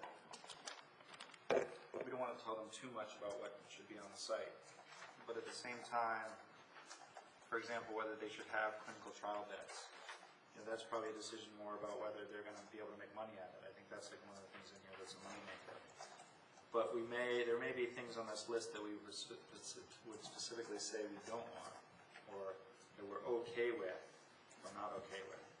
And then there may be some things where we really do say we want something, like the urgent care. I agree with Ruben about the process piece, but example of the question of do we want or not want, or would we be okay with or not okay with? I'm not sure that we'd be widely acceptable at the detox center on the site. Maybe we would be, but I think if there's certain things that they've listed here that we definitely would not want, I think we should be clear about that. And let me just also remind everybody that one of the things that the hospital has said in terms of the timing of things was that they had always seen the piece that involved potentially the pool, gym, some other pieces that go with that as being not in the same time frame as everything else, but as being on an accelerated time frame in the, 3, 4, 5-year period before, and that it would happen before they left the current site. And at this point, I think we're still talking about 5 years out at a minimum for when they would move to the new site if they got all their approvals and everything went smoothly and the economy was the way it was a number of months ago, or the way people thought it was a number of months ago. So that I think we also have to remember that it's almost like we have to potentially deal with that as a separate piece. Well, it would be useful to see what they envision and what we envision in terms of phases. Because as I look at some of the documents there, it all looks like it's going to happen around the same time frame. It would be helpful, I think, to see, what are the things that are likely to be created first, and that should reflect what we all agree are the essential elements of good health care to remain here in the city as they go down to their other place. And then what would then occur in the second phase and the third phase and so forth. Would that be possible to ask them for that? Would that be useful? Anyone else besides myself? If I could take on some of this, I'm sensing that the council might prefer asking more questions than making requirements in the early discussions with the hospital, getting more information not only about their phases and their timing, as you're asking for, Councilmember Barry, but also as other people ask for, what's the realistic, sort of business plan, and how are they going to do which things. And then maybe this council needs a lot more of that information before it can weigh in on the wisdom of the plan. What I've been afraid of, but maybe you're not, is that the community would sit out the certificate of need proceeding because we like these pretty pictures of the new, the urgent care facility and the gym and the pool, and we're really enticed by, oh, this is going to be really nice for us. And then the rug gets pulled out from under us, that it's been this very attractive potential vision. They get their certificate of need, and all of a sudden, oh, well, that's not really going to be something we can afford, and oh, we've decided to sell it to, a factory that's going to make atomic bombs or something. I'm being extreme, of course. We're leaving a trailer on the site there for the clinic. So anyway, that's my concern as your attorneys. I don't want to see you sit out the process when they really don't have to do any of the things they're saying they're going to do, as long as they can sort of meet the regulatory requirements about numbers of beds and, the certificate of need, precise requirements. None of this is necessary, and we would be left, just starting over. So if we want to be involved with this process, you've heard the schedule, the procedural schedule, then I don't think there's a lot of time to sit it out. I think we do have to think carefully about what we think are the necessary elements or what are the priority elements. We could always say it's all contingent upon more information and contingent upon more detailed information, because as I said, there's no costs or funding sources or anything like that in this present image. But they're obviously putting a lot of time into coming up with plans, so we could start the conversation by trying to get more of what they want. I would still find it helpful, given the compressed time frame, to just get the council to tell me a little bit more about what you think are the priorities. I'm hearing a lot of you just sort of assume it might be the urgent care type facility, but I would appreciate getting a little more from you on that. Let me give my priorities that I came up with in thinking about tonight, and then go to the rest of you. But I looked at page 13 of 18 of the Health Services Impact Report at their conclusions, and there are 4 things listed there, and I felt that the third one, an urgent care after-hours facility, was a #1 priority, that the integrative clinic idea, however that might work, but essentially a clinic, was a second priority, and the wellness or fitness facility was a third priority. I felt like the assisted living facility was not necessarily a priority, that didn't need to be part of it. And the other piece that I put with that was the issue had come up about transportation to get city residents who do need to go to the hospital out to the new facility, and I kind of conflated that with their need to get to a facility, and so that could potentially be Holy Cross, it could be WA, it could be other places, and that right now there isn't a good, easy way to get by transit from here out to where their new location is. I drive that all the time, since it's across the street from Riderwood, where my mother is and where 5 mothers from our block are. And I know that essentially the best way to get there is to drive. And for a lot of people in Tacoma Park, that would not be an option. So I could see linking some commitment to working on a transportation route change, probably with ride-on, but potentially with Metro, however it might work to figure out that. And I can see the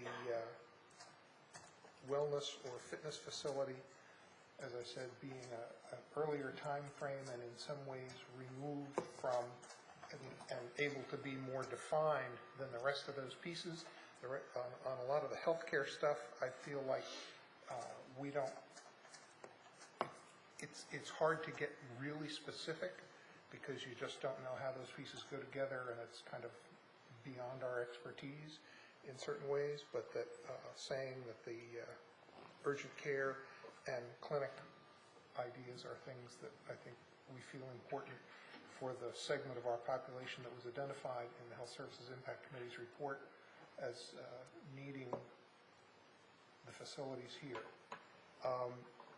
And just let me also say that the material in this packet that the hospital provided at the beginning of what they did on the Fitness and Wellness Center, that's they've certainly done more work even since I saw a little kind of almost back of the envelope sketch a number of weeks ago the information that they've provided here shows the gym and pool stuff. It also shows the second floor with like a weight room and multipurpose rooms.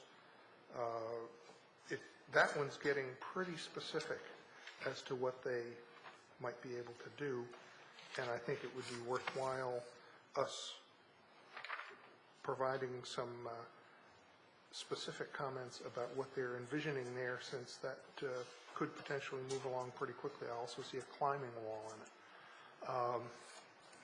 So that's one area where we get to specifics pretty quickly. I'll just come back, starting from the end and working this way on this side. I'd like to make sure that I like your idea of the extra entity that's not just WA, but WA and others having a place in the process. I think that's important, and I don't think we should lose track of that. Especially if they're looking for public money to go into it. Especially. And also the integrative clinic, including practitioners, our health services impact committee's first item that you pointed to. I'm not convinced that the Adventist hospital is going to be able to provide folks like that who are ready, willing, and able. And I was impressed by Dr. Wu's enthusiasm and range of expertise. I wouldn't want to see her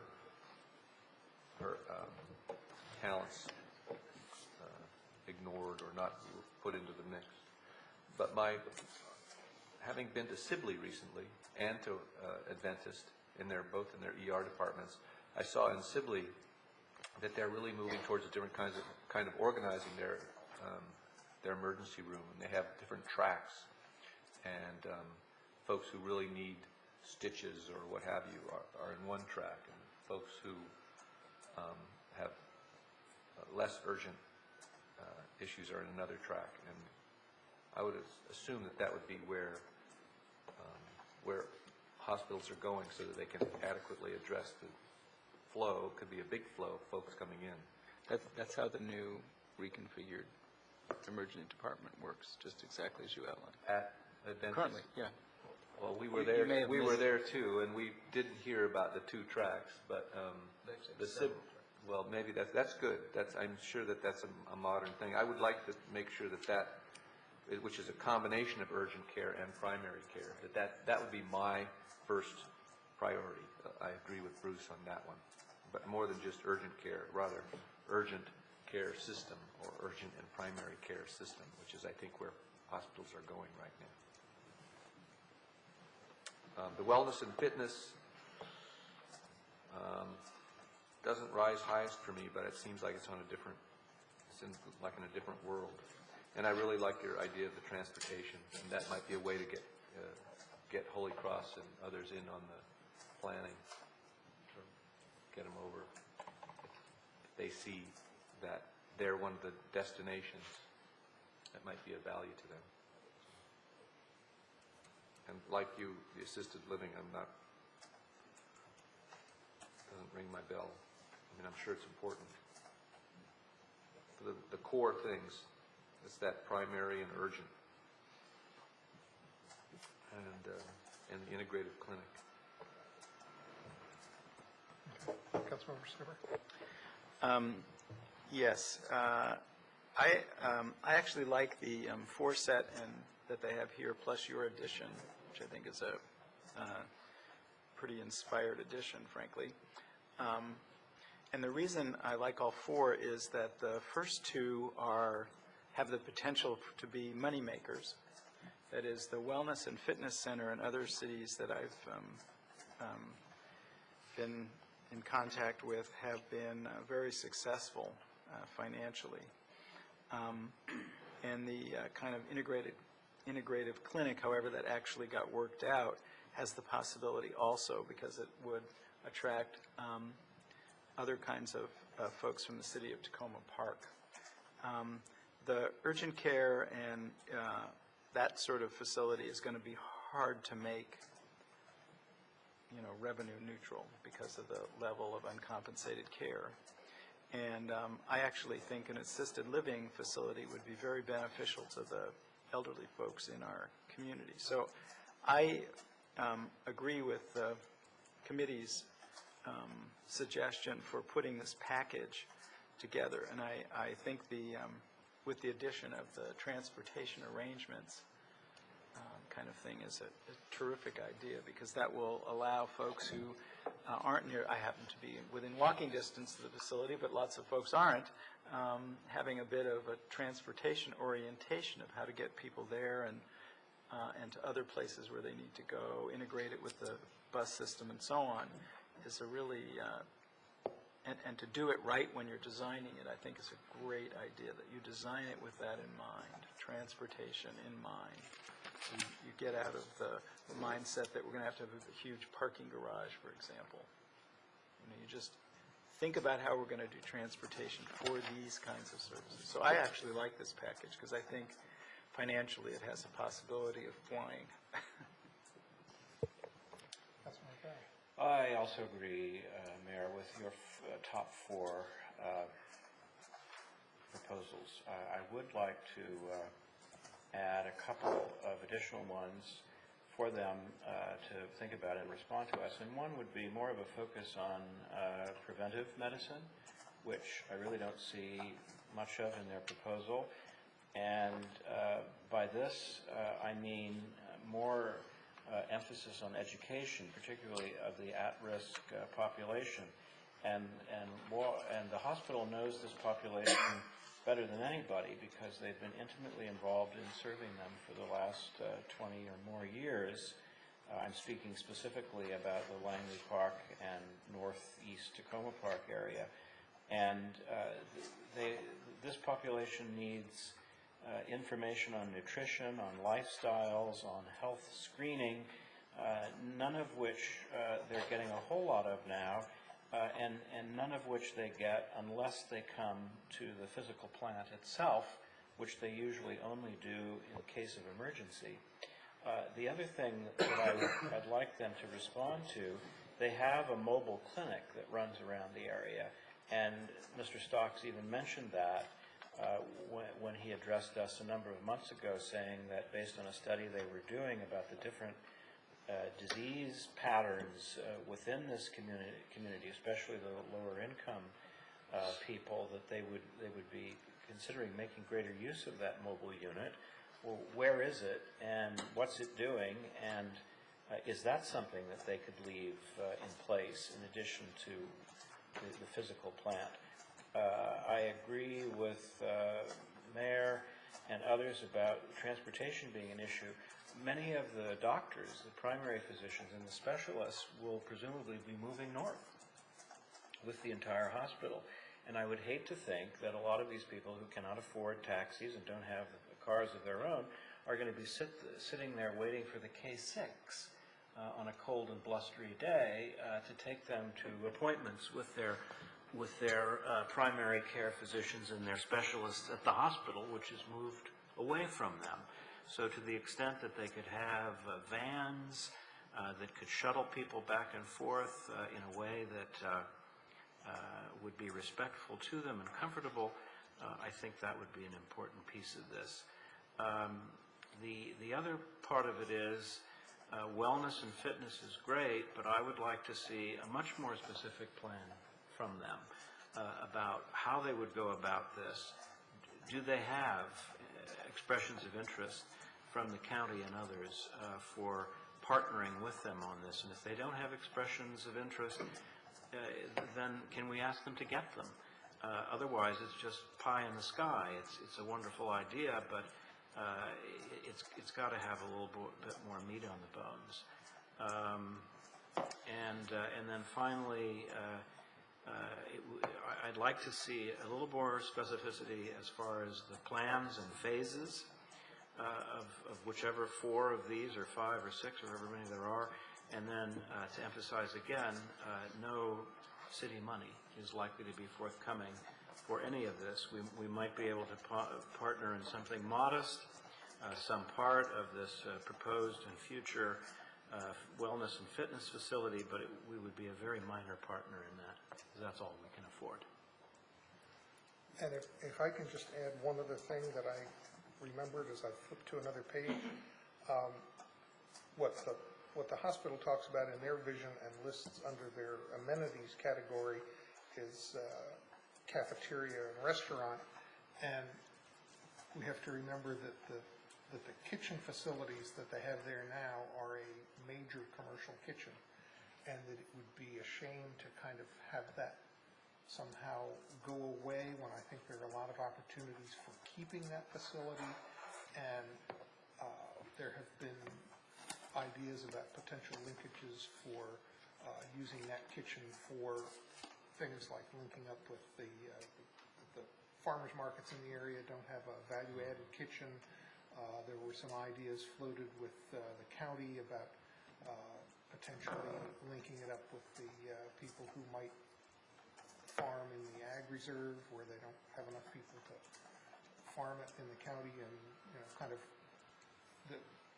the health aspects of local produce, some kind of a different way of setting up a kitchen that would be healthy, that fits right in with what the Adventists have been about from the very beginning, in order to keep that kitchen and have some facility there that maybe was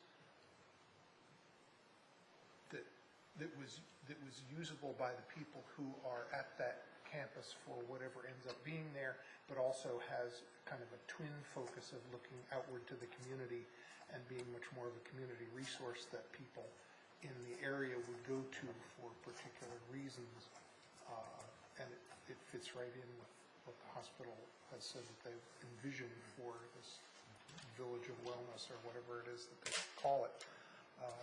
And I'd hate to see that excellent facility kind of get defined away. Councilmember Ruff. Although I am very supportive of the process idea, I will name some priorities also. Much of it will be in agreement with what's already been said, because I think part of the challenge of the process would be, you could say, well, we want to be involved in any decision, but then if they don't ever propose anything, then we just get dormancy at the site. We wouldn't necessarily want that. So I'm in agreement with the mayor and others around the emergency room / urgent care and the primary care clinic idea. Integrated would be ideal, but I think there's some law-related issues that we've discussed in the past connected to that one. The fitness gym / aquatic center, and I also think the transportation link is very important. I second Councilmember Berry's comments. I think they are thinking about this thing that they call the lifestyle center as what you were articulating very well in terms of helping people understand nutrition and health and that sort of stuff. And then I actually am going to put one non-healthcare related item on the table, which is the U.S. Immigration Center, because I think the immigration centers are incredibly far away, and we do have something here that's now called the International Corridor, basically. So it seems like it would make logical sense that if they could get a partnership with the federal government to do the immigration center, and it would pay for itself and all those sorts of things, it seems like it would be a very advisable thing to have on the site or in our community somewhere. I don't think there's anybody who would disagree with that suggestion, is there? Might ask CASA. But I think in terms of our attorney getting a sense of what we might support, I think it's worth putting on the list. Councilmember Clay. I don't have a problem with the Immigrant Center. I think that's fine, but I don't feel like I don't feel like there's a nexus between the hospital leaving and things that they would have to provide us when they left to the Immigrant Center. And I guess that was the point I was trying to make earlier, that I think that there should be some kind of a nexus there. I think that there is one to the health and wellness. It's more of a stretch. I mean, there's certainly a direct link to the urgent care and the emergency care, but I just feel like for me to support making an ask, there has to be a nexus to the activity that they're engaging in, and maybe that's the city planner in me, because, you know, you're going to get an exaction from somebody. I don't know if environmental law does this as well, but if you're going to get an exaction from somebody, there has to be a nexus between what you're losing and what you're asking for. And I'm not sure that that's strong enough. And it doesn't have, like I said, it doesn't have anything to do with, you know, what it is. It's just that there's not. Is that a federal word, exaction? No, that's. I don't know that one. Good word. Is it? I know a lot of words. I've never heard that. Exaction. Exaction, yeah. You're getting something from somebody in order to allow them to do something. I've heard of extraction. Yes, it sounds like a medical procedure. No, Yes, Councilmember Wright. I agree with that to a great degree, except that I feel like part of what we're doing here is commenting on a list of things that they've proposed and trying to give the city attorney some priority in negotiating with them. So they have that on their list. I presume it might come up in the conversation when negotiating. I guess it goes also to the sort of what are we okay with or not okay with, and sort of sending the message of, at least from my perspective, it sounds like the other council members agree, we're okay with the U.S. Immigration Center. I didn't hear anyone saying, for example, we're necessarily excited about or okay with the detox center, for example. Like, I don't object to it. I just, I don't feel like we could require it. Yeah, I don't see it I'm being a requirement. I'm not seeing it as a requirement, but I'm seeing it as part of my testimony last week on the Sanctuary City efforts in Annapolis was that the city of Tacoma Park, just like Montgomery County, has 30% of our residents who are foreign-born.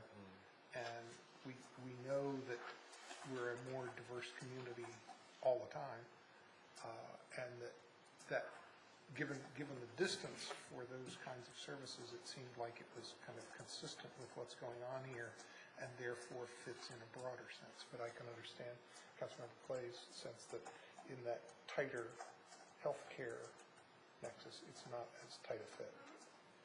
And I was hoping maybe to go back to you at this point and say, I think you've gotten some sense of some of the priorities, but I know that you had some other questions, and I didn't know if you wanted to cover any of those at this point.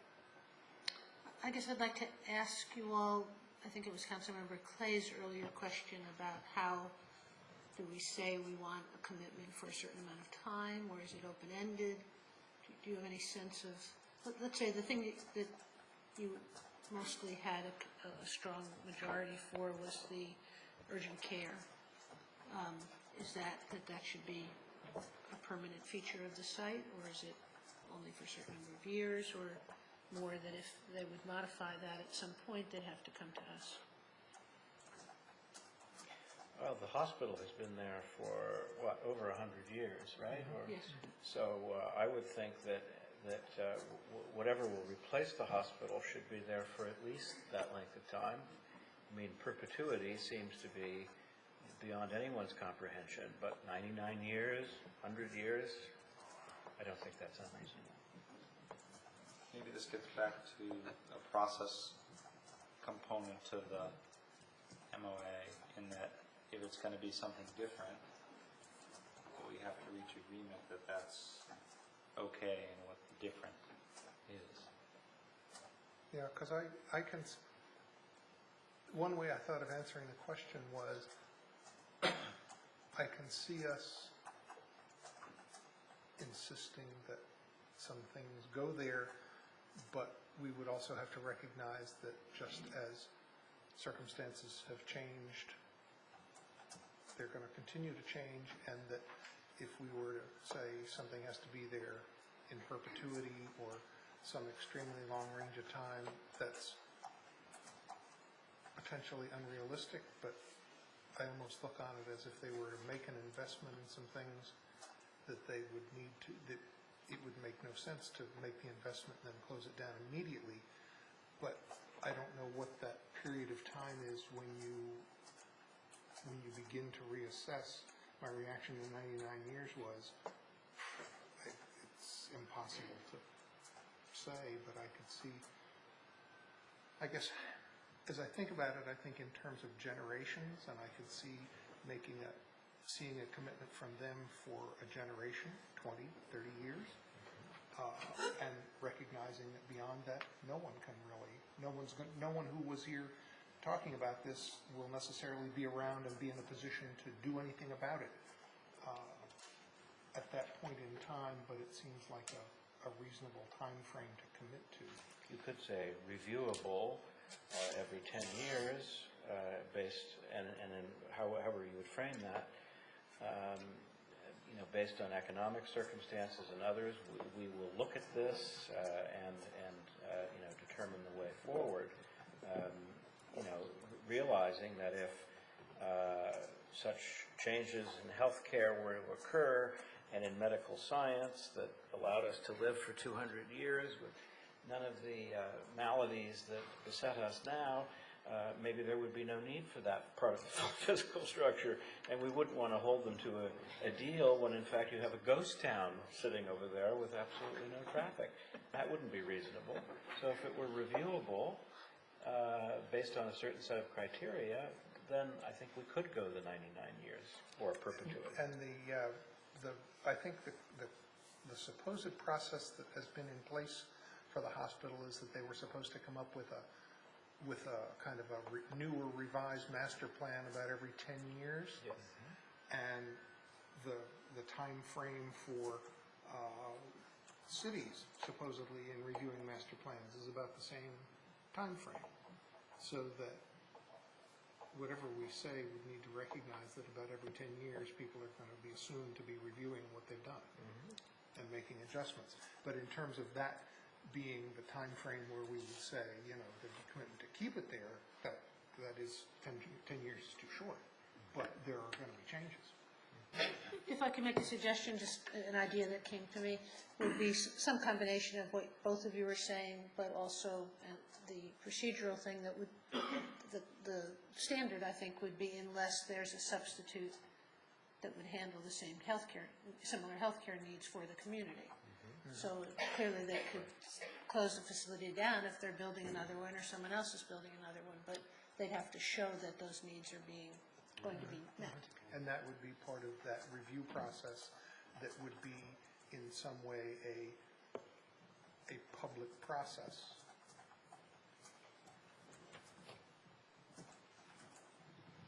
I just want to make sure the door's not closed to other entities, either an entity that Bruce first described as a managerial, has some managerial component, although that's probably a hard sell to them. It's their land and their hospital.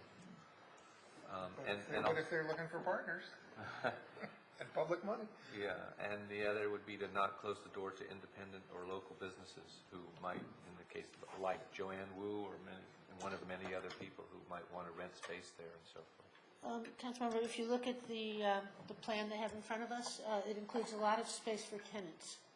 So I assume that would be small businesses and Dr. Wu kind of outfits. So I think they are seeing it in that way. I would be very uncomfortable opening a door for non-health related businesses to it. I think that I've heard a lot of people in the community talk about they were very comfortable with health-related things, dialysis center and, maternity partnerships and all these kinds of very health-related stuff, even the nursing interactions, but clinical trial beds and that sort of thing. But I heard people specifically not enthusiastic about other kinds of businesses. I wasn't implying that. Oh, okay. Just wanted to clarify that. I was just saying non-Adventist practitioners. Non-Adventist practitioners. Yes, excellent point. Then I'm thoroughly in agreement. Okay. If I could move to one other related subject, still having to do with what to do about this issue, but a different aspect of it. It seems to me that the council needs to do something about the report from the Health Impacts Committee. And one of my concerns is I think they lost a lot of information that was in their earlier draft when they created this final draft. So if you notice, it doesn't have as much about the survey results and what was really lost to the foreign-born and minorities and the poorer people with the move. And it seems to me we would want that to be in whatever record the city is going to present to whomever. So I was wondering if I might myself go to the committee, or if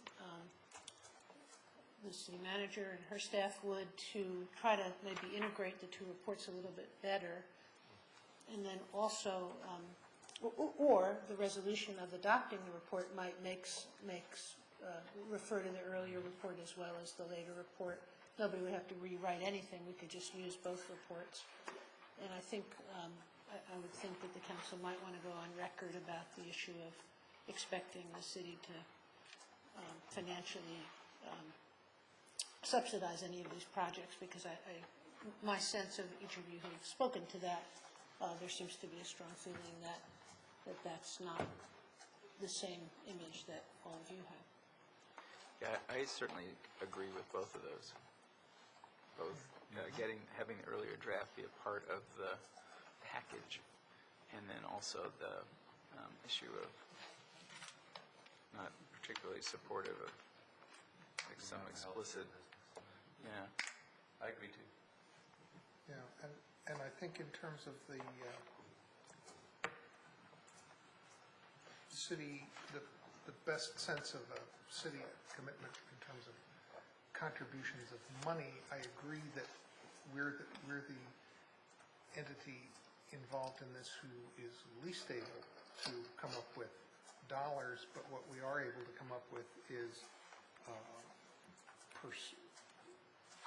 our powers of persuasion to work other levels of government to be engaged and contribute, and as necessary provide some form of contribution to help bring those resources in. And to that extent, I would think that we would commit to that, but we would just do it with the caveat that everybody has to recognize that we are not the source of big bucks for anything.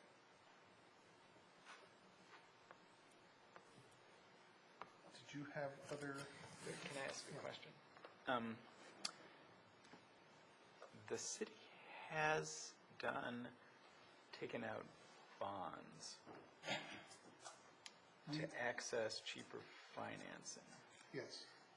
There was a previous agreement where the city did low-interest bond financing for the hospital, and they in turn provided us with a payment in lieu of taxes for our helping them save money there. Right. And were you thinking to exclude that also, or that was? No. I think that might be an example of a good way to do that. Thank you. That's where I was going. Okay. And then also that the city does provide the ability to articulate the community's needs and hopes and vision for this property, which is a very valuable thing to bring to the table, but very different than money. Josh? Two things. One, I do want to hear from Eileen because I think she wants to say something. Yep. I also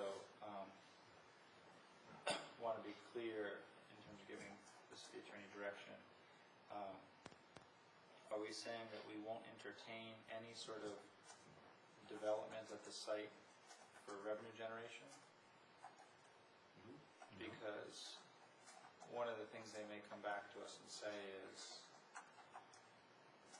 we want to do X, Y, and Z, but can we use a particular portion of the site to be sold for a certain use? Would we be open to that or not? Sold as in sold for non-healthcare use? Yeah. It would kick off land use Right. firestorm Yeah, for starters. it would be rezoning. Yeah. And, yeah.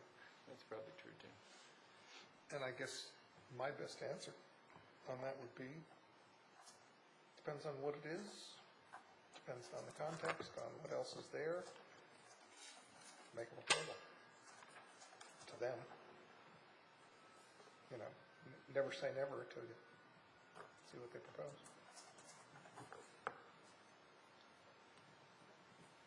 I mean, it could be argued that an immigration center is not a healthcare related Right. use. And that might hinge on where on the property they were going to do it. And what other uses there were, and what the parking needs were, and what the transit access was, and... Eileen, you had some comments?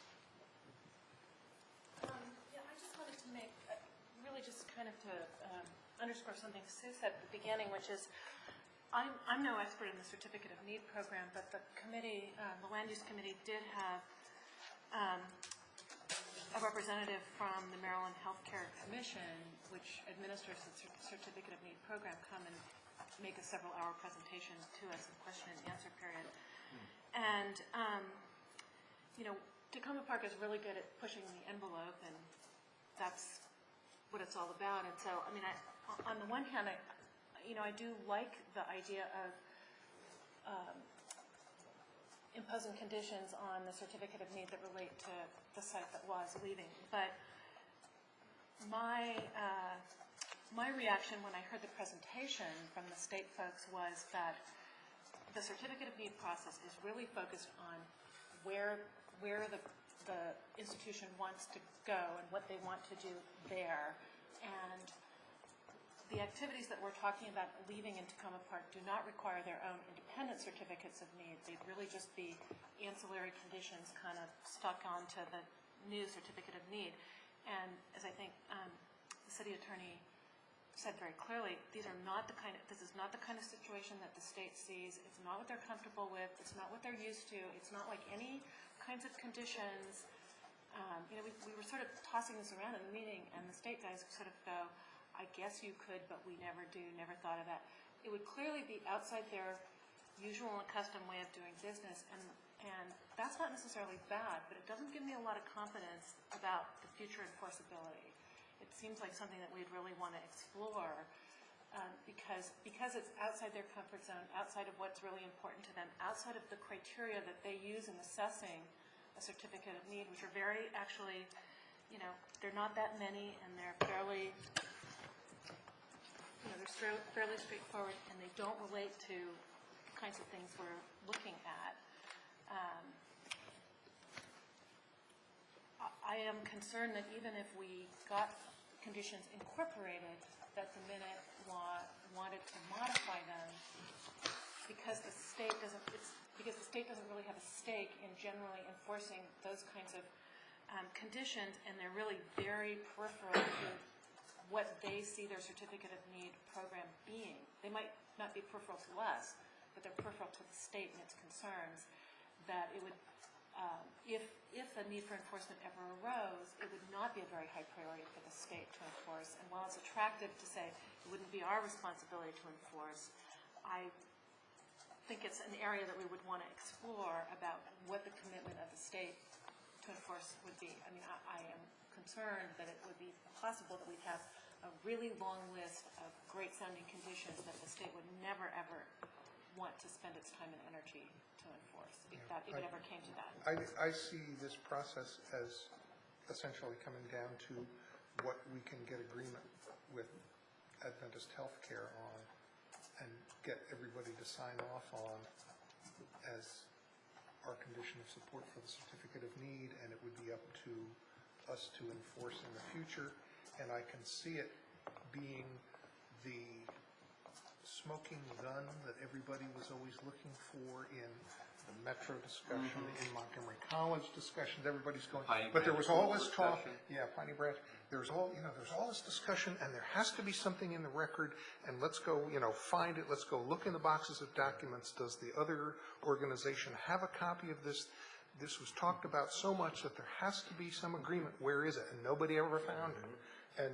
And I look on this as our attempting to come up with that document and having it in the record so that nobody has to go, what was it, and go search for it.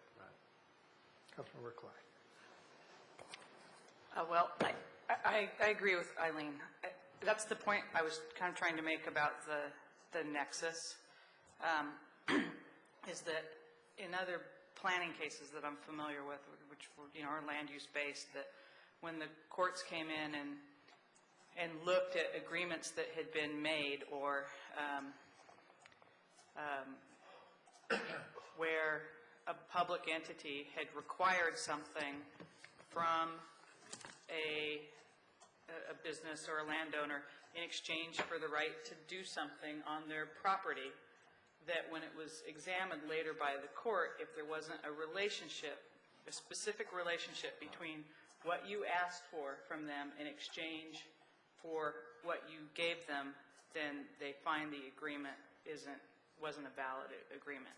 So essentially, you can't use the process to hold someone hostage to get a bunch of things from them. And the famous case in California is Nolan versus the California Coastal Commission, and it's an interesting.